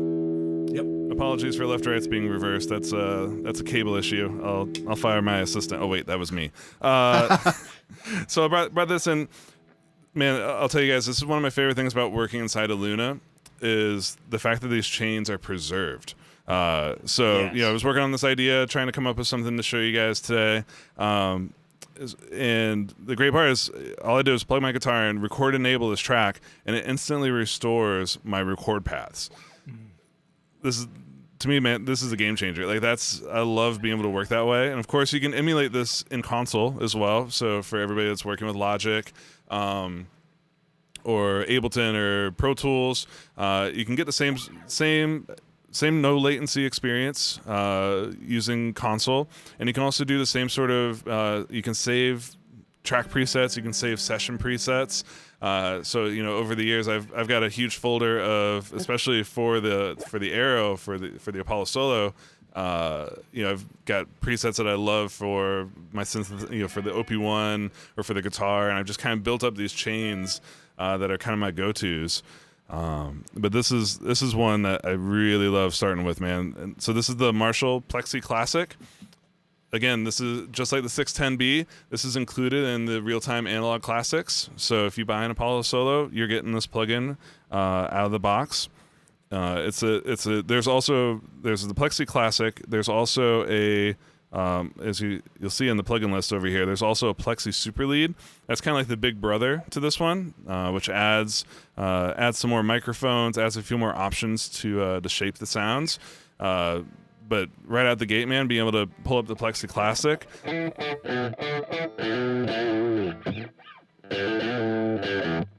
Killer, man. Sounds so good, right?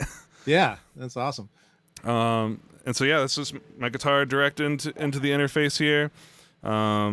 Did you tweak those settings, Ben, or is that just the way it comes up? I think that's tweaked a little bit from factory default. So What did you? I'm just curious what you did. Man, I love pushing the mids on a Marshall.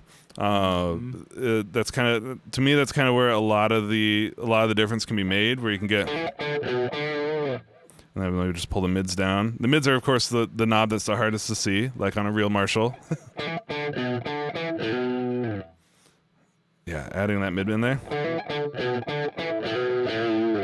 So add some body too, right? Of course, you can add more bass. And if you come over here to the channel strip, this is where you get control over the microphone. Obviously, I'm on a mono track, so the panning doesn't really do anything, but it's got a really kind of cool high and low shelf. So you can shelf by pushing the lows here. So now it's going to get nice and really woofy. Just move the mic closer to the amplifier. Exactly, it's just like adding proximity effect. Or if you're like me and you're allergic to lots of low end in your bass in your guitar, you can rotate it the other way and start cutting out some of those lows. So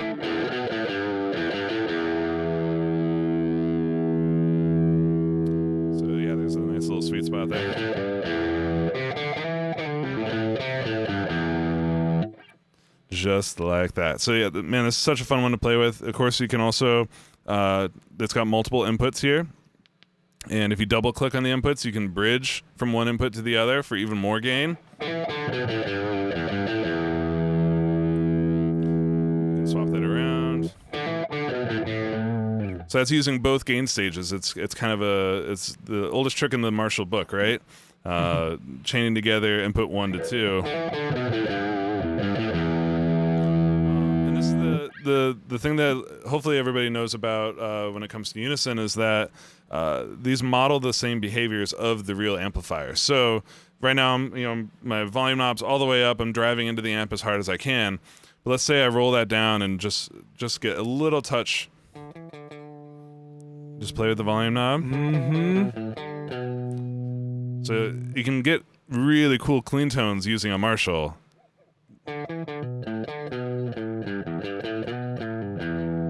Just a touch of dirt. You hear that little bit of push? Now it's starting to drive it. I'm like maybe halfway. Now here's back to full. So that's the big thing when you're playing with a real tube amplifier, right? Is you can mess around with how you're gain staging into the amp, and it makes a huge difference into your tone and the sound. So something to also show people here, since I've got the cameras, the Apollo Solo, we've been controlling everything through the software. Mm-hmm. Cool thing about the Apollo Solo is you guys notice it's got some buttons on it. So you've got your input button, which allows you to control either channel 1 or channel 2 on the way in. You've got a high pass button that allows you to engage a high pass on a Unison preamp, phantom power, pad, polarity, and then of course you can link together multiple channels.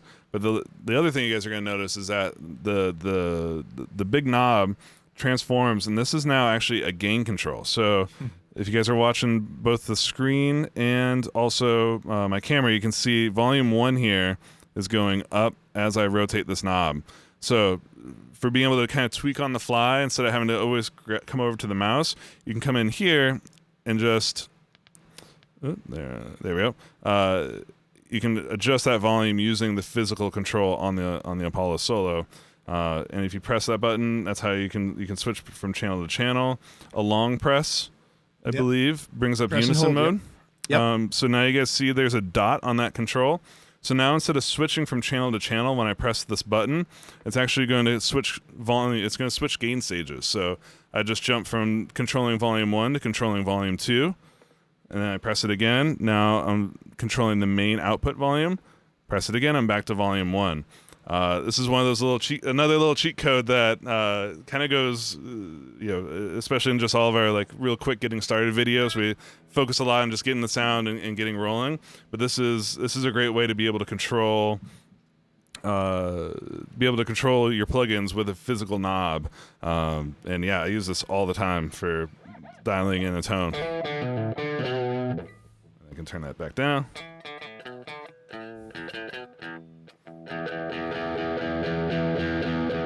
Oh yeah. Right?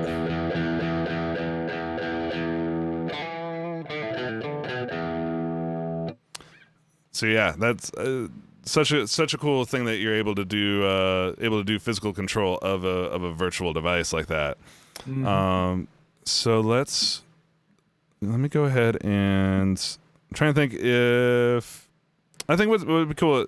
I'm not gonna sit here and play necessarily try to serenade you guys with all these different parts, but I do want to highlight some of the different things that you're able to do.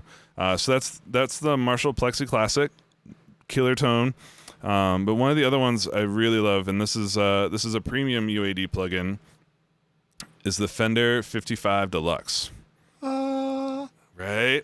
Yeah. Man, this is so you guys, you may notice my DSP usage goes way up. This is a heavy duty plugin. It's a heavy duty model.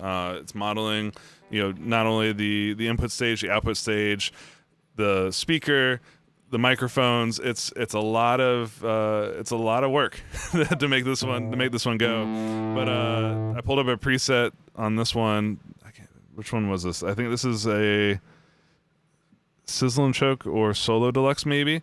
But as you can see, it's dimed. This is instrument volume all the way up, tone all the way up, over on the GB25, and then I'm using just using the one microphone, using this ribbon, and then I've turned the master volume down so that way I'm not clipping my track.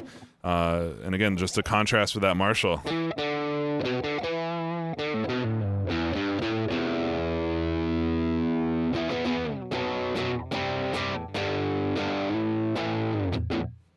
Yeah. Killer, right?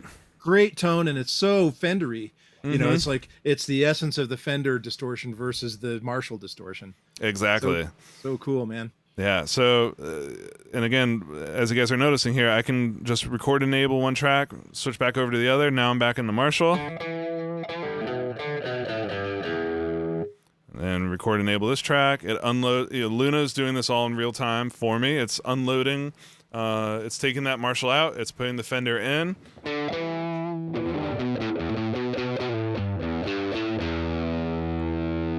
And again, I have control over any Unison plugin. I have control over the gain by using my Apollo Solo knob. Just like that. So that's a great way to get a complementary 2 guitar tones. But for this third one, what I thought would be kind of cool is hard pan those left and right, because that's how you make a rock. Man, you know what was super eye-opening? Again, I don't know if you guys noticed this, but I learned so much through doing these videos with so many amazingly talented people. And one of the ones that came out, I think, earlier this year, but we did it last year for the Twin Extreme, was with Corey Wong talking about clean guitar tones. Yeah, that was an amazing, eye-opening. Okay, here's how you get a snappy guitar thing. That's amazing. Surprise, surprise. Go direct. That's I was like, oh, like you kind of think like, man, guitars have to go through an amp. No, like that's not true. Like guitars direct have that clean, snappy sound.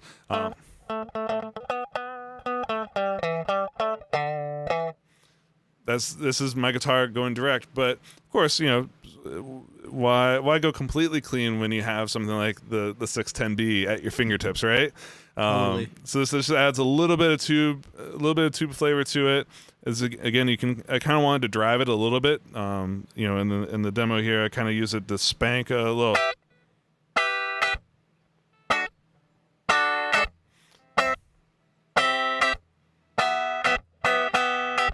So it's still clean, but I wanted to be able to push and just add a little bit of edge when I hit it hard, and that's where the 610 really shines. But then the other thing I can do, and again, everything I'm showing you guys, we're showing in Luna, but so far everything we've been doing, you could also be doing these in console and then bringing these tracks into Logic or Pro Tools. So oftentimes when you're cutting a track, right, you want to add some effects to it. So you have 2 choices. For say I wanted to add a delay to this, since I'm gonna hit some backbeats, right?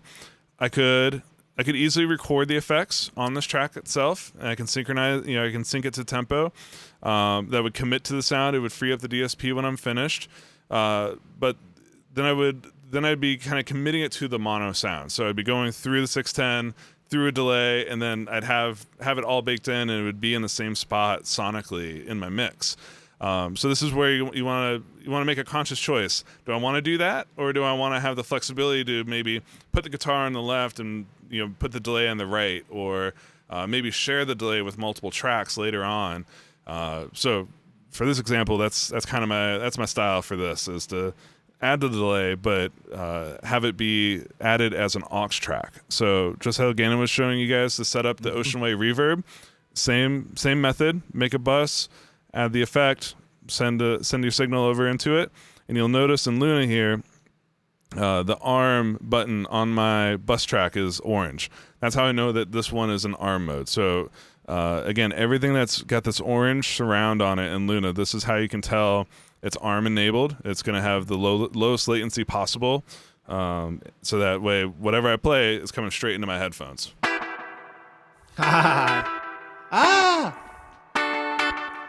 Right? And then that's awesome. You're getting stereo. I love that you can get this and you can stereo out. So I pan the echo a little bit, pan the reverb the other way, and I'm able to get this kind of cool, surfy.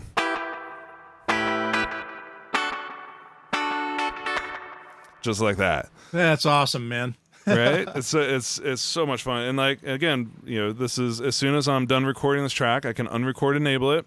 It unloads the 610B, it frees up my DSP to again move on and record another track. So let's just get a little bit rock with it here. And I skipped over my favorite, my actual instrument, which is bass. Yeah, but you play everything too. Play everything badly. Yep. Yeah, well, that's our trade, right? Exactly. Jack of all trades, master of none. Yep. So now you guys can see on the camera, you can see the back of my bass. That's how you know it's alive. But here, let me get that a little bit out of the way for you guys. So let me record enable the bass track and show you what I was doing there. So I've got another included plugin here, the Ampeg SVT Classic. Man, this bass amp is a beast. It is. And this is, again, I'm trying to highlight a bunch of, the Fender is a premium UAD plugin, but everything else I'm showing you guys here, this is all included with the Apollo Solo. So biggest tip I have for using the Ampeg is crank the volume. just blow that up really fast, and what you can do is you can come back in over on the effects rack. And again, this is a pared down version of the SVT. So there's a heavyweight version of it, the SVT VR, which has more options. It has more cabinet models. It has the 2-channel version of it. But for getting an idea down and for something that's included for free, this is fantastic place to start. So yeah, crank the volume up. You get just simple treble and bass, and then what you're going to want to do is you're going to want to come down here to power soak, and maybe turn that down a little bit, especially if you're going to crank it on the input side. Yeah, man. And just for comparison purposes, let me turn off the amp, and this is just straight DI now. Let me give it some gain. Again, I love having that knob to just quickly dial in.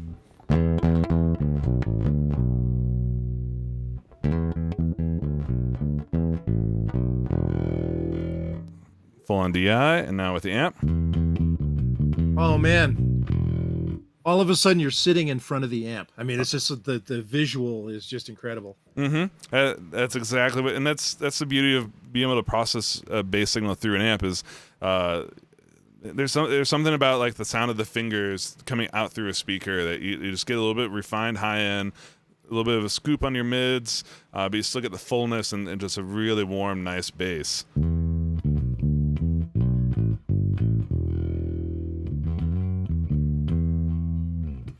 And as you guys are as you're auditioning these the bass amps and things for your thing, make sure you take a tour through the B15. Oh, yeah. Just gotta say. You do. You owe it to yourself to check this guy out, the B15. This is. Keep on cranking, yeah. There you go. Ah.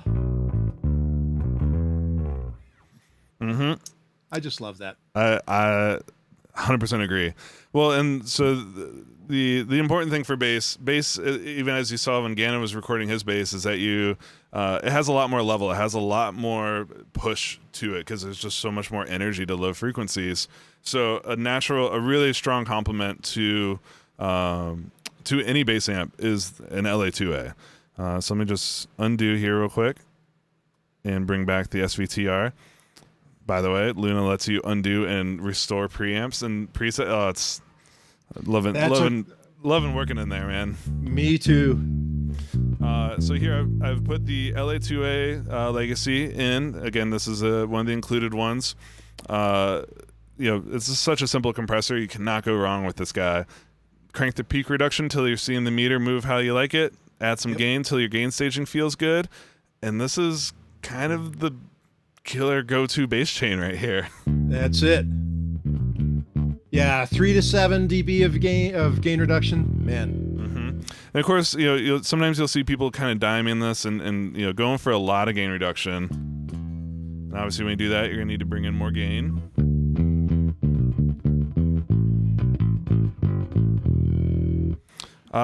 So this is totally a valid sound. I've seen a lot of people do this.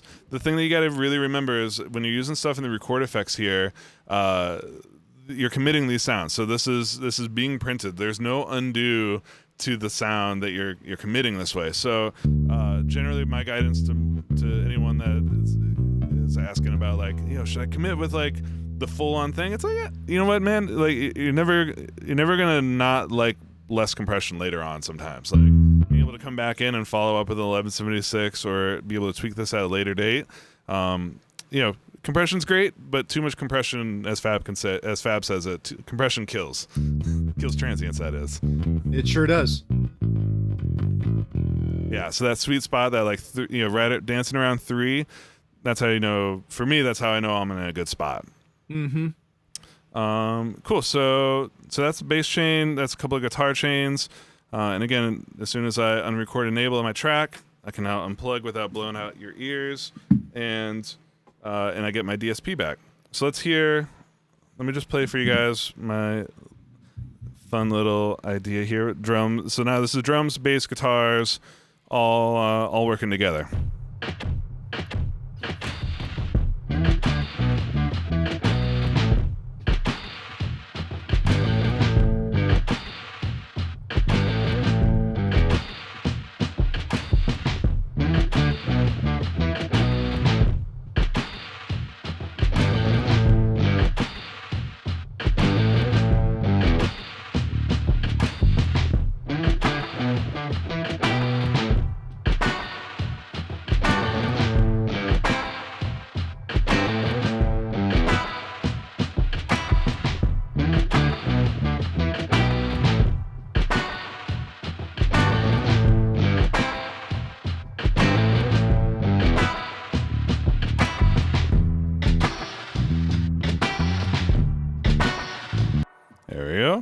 Killer, man. It's fun, right? Yeah, totally. Amazing. So yeah, this is that's some kind of signal chains. How you get some good drums, some bass, some guitars happening. Again, I've conserved my DSP by just using the one delay that's staying persistent. You'll notice I've already, I like the cheat code of just kind of starting off with summing. So everything we've been hearing so far has been passing through the summing over here on my main channel. But something else that for Luna users to know is that you can, the tape extensions. So if you come in, let me select all these tracks and hit the plus sign on the tape. So you can use something like the included Oxide tape extension. And this doesn't use DSP at all. So this is a native process, just like the Neve summing. So you can add some shape, add some tone to your tracks with the tape and the Neve without having to use any of your DSP power. So let me play that. I'll play that same spot again now. I'll do where all the tracks are in so you can hear it. I'll do a little before and after with and without the tape so you guys can hear what that's having on the sound.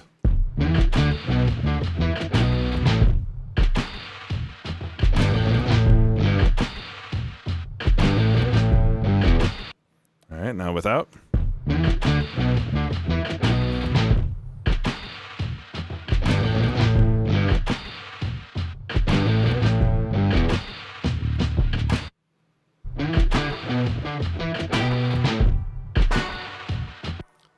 Dude, there's a whole new octave, low octave that appears when you kick that thing in. It's that magic 30 hertz tape bump.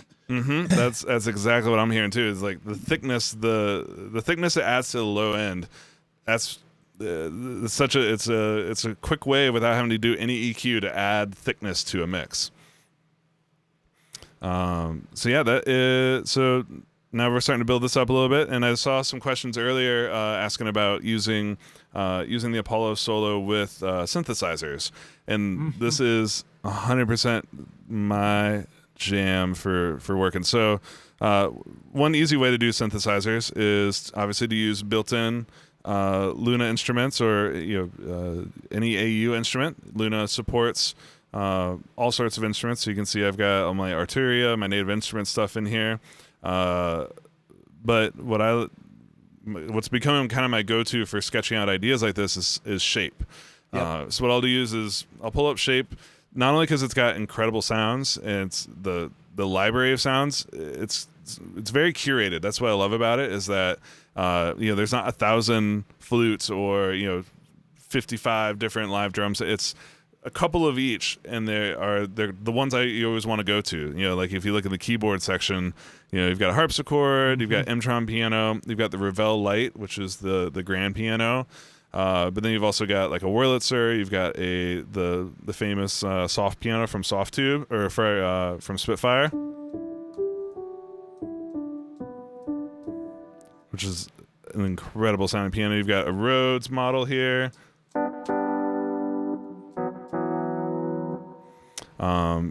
And yeah, so what I loved for this one, so this is obviously easy way to get into having a synth is to use a virtual synth. And what's cool is that you can come in here and actually let me put it back on my M-Tron flute. So with shape, you've got built-in effects, but as you guys probably heard, you're like, that Rhodes sounded like it had a little delay on it. It's because I'd already preset it with a little bit of delay, so it's sharing that same Galaxy tape echo. And now my flute is going through the echo. So again, when I put this into ARM mode, you'll notice the ARM button activates on the delay send. I've got some orange boxes, so this allows me to add UAD powered effects to shape or to any virtual instrument.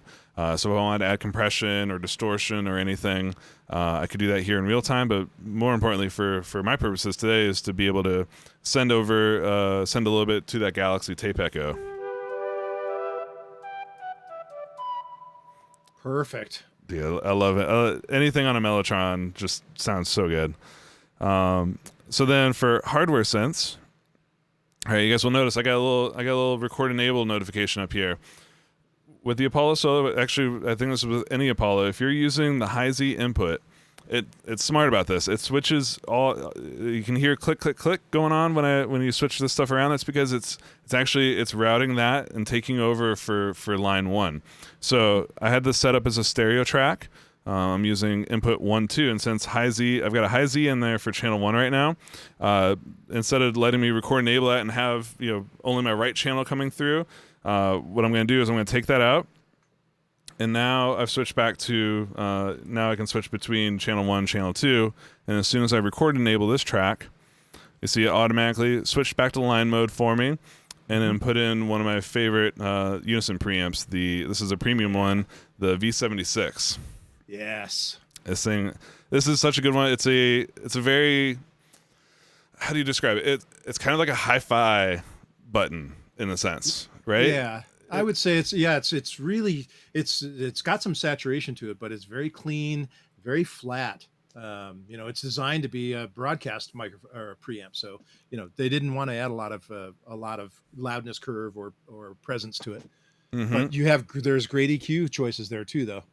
Absolutely. And that's kind of the nice thing about it. It's like, I love that it just adds a touch of color, a little bit of sheen, a little bit of polish to a sound. And it takes it from being just a straight direct keyboard sound to being, something with a touch of flavor to it. So I've got stereo in. This is 100% my travel kit is, I've got a little 1/8 inch to 2/4 inch, just plug that into the back of the Solo.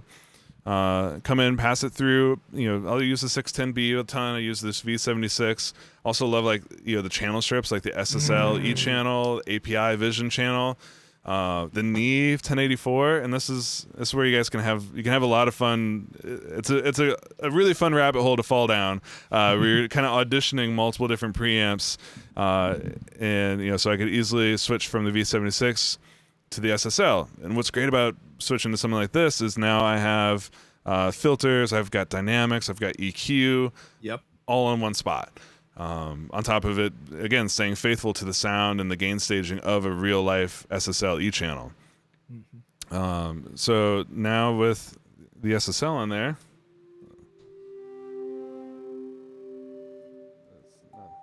there it is. That's the sound I wanted.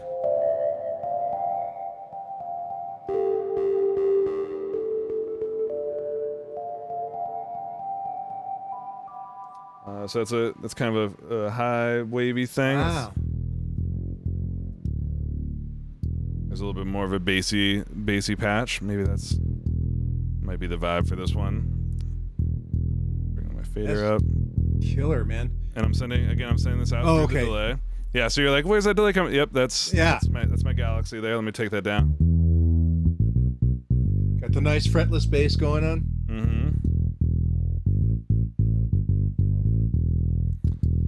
And to me, like, there's no disconnection between my sound, so I'm not hearing any latency as I'm playing this. To me, it's the same effect as if I had my headphones plugged straight into the synth right now.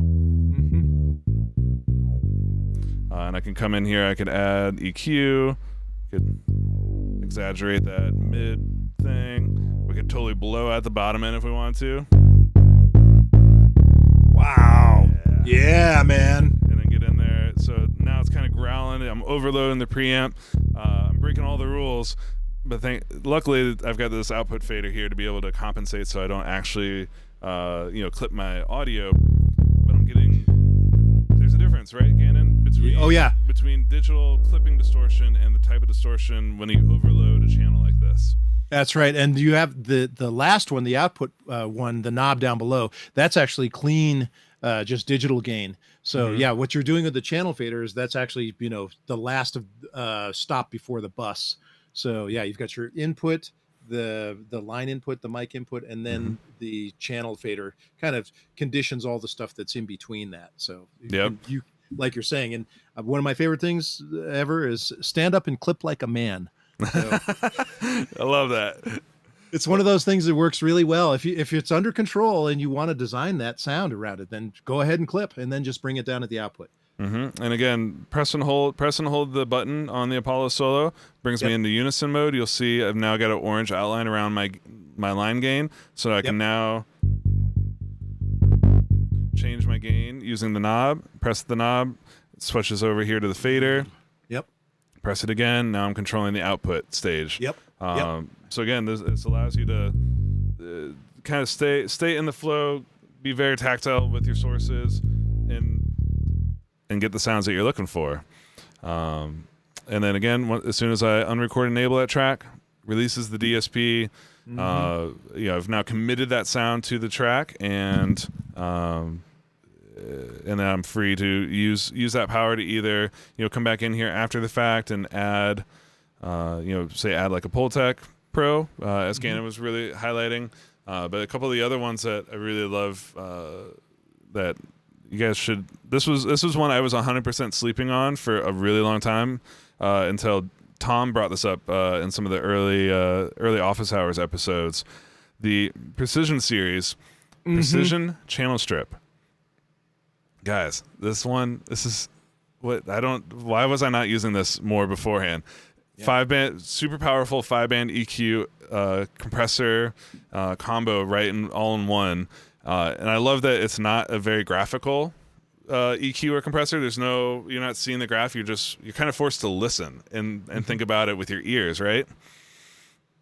So I can come in here. I can do a high pass, bring that up to, don't need any of the part I actually recorded wasn't a bass. It was kind of a higher thing. So I can use the high pass to just take out any of that mud, keep a high shelf in here, just brighten it up.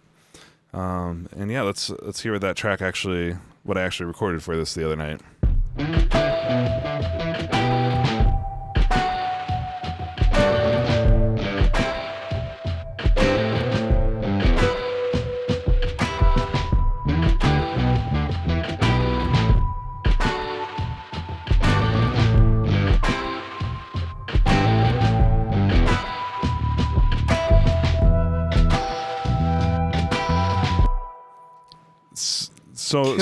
So easy to use. This one, it's a fairly low DSP plugin as well, so you can use this on multiple tracks and still have plenty of headroom down here in your DSP usage to keep on exploring.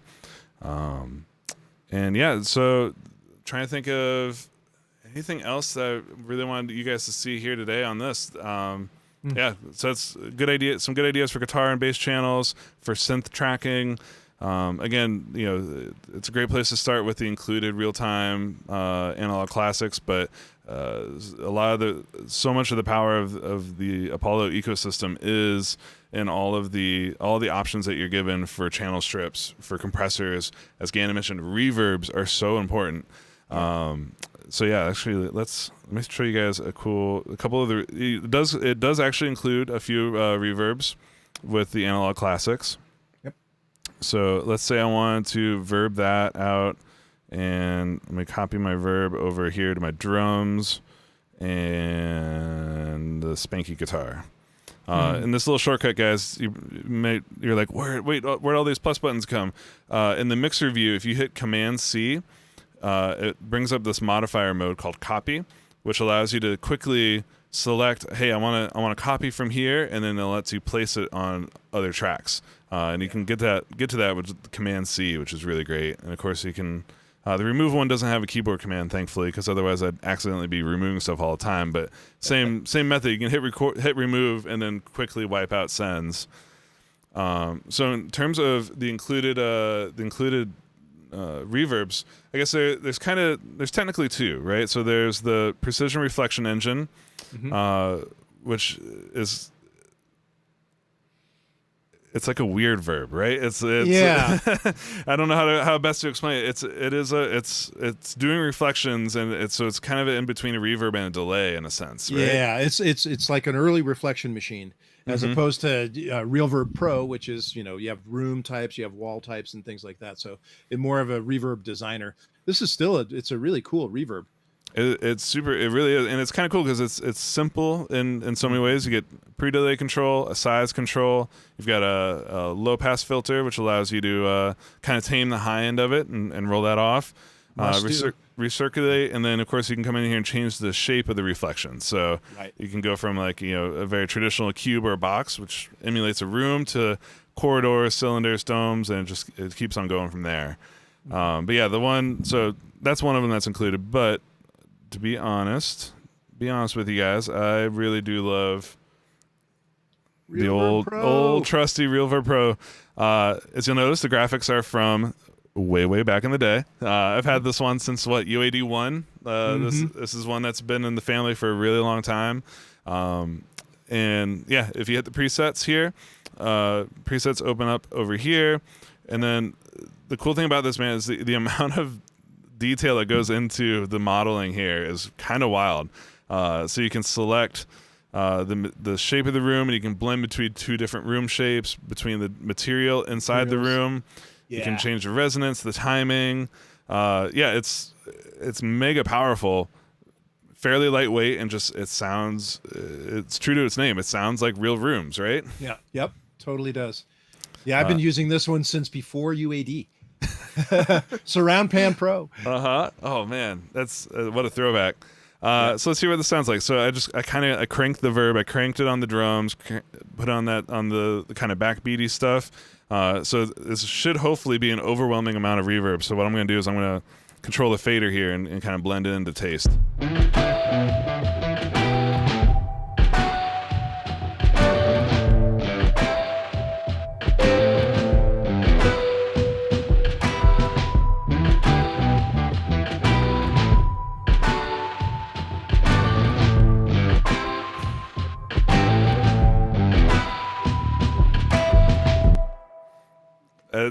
Dimension. That's all. That's all.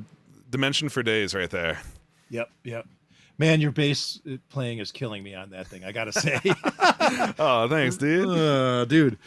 This was a fun one to come up with. I played around with a few ideas for you guys, but yeah, this riff kind of it felt right. It felt right for today. Very good. So yeah, that's some delay, some reverb. Again, I've got plenty of room here if I wanted to come in and throw something like the 33609, just kind of a classic Neve compressor. The SE model, you'll notice this too. The one I guess that we haven't really pulled up today that is included, the 1176 LN. LN and the SE are both, it's just the LN now, are both included. Normally I wouldn't put this on a mix bus, but man, this is kind of a weird rocky track. It might actually sound kind of cool. Let's see what this sounds like. Now the entire mix is slamming through an 1176.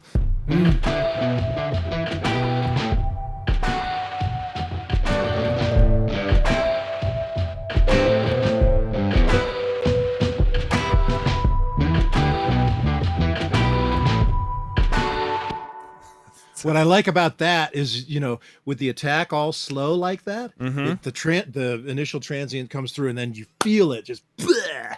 That's totally the effect you're going for, and that again, you hit it, man. Like if anyone knows this is like my natural preset whenever I see an 1176 is attack all the way open, release all the way down. So this is as slow as possible on the attack and as fast as possible in the release to try to make it as quote unquote transparent as possible. And then and then all you have to do is it's a fixed threshold compressor. So the threshold is not what you're manipulating. What you're manipulating is the input signal and the output signal from it. So the more you drive into it, the more compression you're going to see, and then you're going to want to compensate with that output knob there. And yeah, it's a fantastic compressor. If I wasn't using the LA2A on the bass, I would be using an 1176. Even that spanky guitar could probably use some 1176 to really accentuate the the start of the spank. And yeah, it's a great way to add more punch to any source. Yep. Yeah, the slow attack is the key for that stuff, and that's one of the things that's makes the 1176 and the LA2A kind of a nice combo. You can actually put them in series, let the transients go with the 1176 and then do the soft squishy stuff with the LA2A. Absolutely. That's a fun thing to do for vocals. Yeah, it's such a classic. And then that's guys, this has been kind of a whirlwind of music here, but hopefully it's given you a lot of tips and ideas for how to get the most out of a solo. And I'm just looking at our notes here. Anything else, Gannon, that we haven't gotten a chance to cover or talk about here? Well, I think we've covered it pretty well. I've just looking at the chat. I don't know if there's any other questions from our viewers, but it seems to me like we've covered the technical, what is the Apollo solo all about? We've done some acoustic, we've done some electronic. Yeah, I think we're Yeah. pretty, as you say, this was a wide wide variety today. Yeah, well, that's the idea behind these deep dives. You know, we hope you guys are getting a lot of knowledge and inspiration and ideas out of kind of going, not just surface level thinking about, talking about the specs of the device or, if we were just here to talk about the I/O, we would have been done in about 15 minutes. But what's really cool about these, and we love making music with these devices. That's the whole point is be able to make some music, have some fun, enjoy the sounds that you're getting, enjoy what's getting fed to your headphones, into your speakers, and ultimately to your listeners. And that to me, man. That's even before I was working here at UA. That's why I loved working with Apollos and working with UAD devices.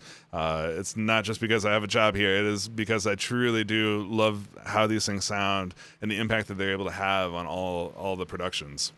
Yeah, it is a remarkable difference, I have to say. Just listening to this stuff and having it be so easy and so natural to develop sounds, especially with Luna. It's we're in a whole new world, guys. It totally are. Great. Yeah. So just checking the chat here. Show the Neve summing. Just scroll back a little bit. We when Gannon was doing his example, we got a good before and after using the Neve summing. And plus, we've done a couple of office hours focusing on just the Neve. Number one show to go check out for Neve summing is with Dave Cobb and Vance. It was one of the first in the first week of office hours. We brought them in, and I got to do a bunch of ABs on a Rival Sons track. Nice. Yeah, go check that video out because that's probably to me that's kind of the definitive. Here's how badass the Neve summing is inside of Luna. So yeah, guys. Thank you everybody for tuning in and hanging out with us, and most importantly, thank you Gannon for joining us and talking us through the Apollo solo, and then wooing us with some really cool bluegrass there. Absolutely, my pleasure. Anytime I can inflict banjo on somebody, I'm happy. Well, fantastic. Well, yeah, everybody, we're gonna take a week off next week, and then we're gonna be back the first week of September with more office hours, and we've got a really amazing top secret mixing demonstration with Fab on September 1st. That I think you guys are really gonna enjoy. So yeah, everybody have a great weekend. Stay safe. Wash your hands. Wear a mask. Be kind to everybody else. And we'll see you back here in just over a week. Right on. Bye. Thanks. Bye.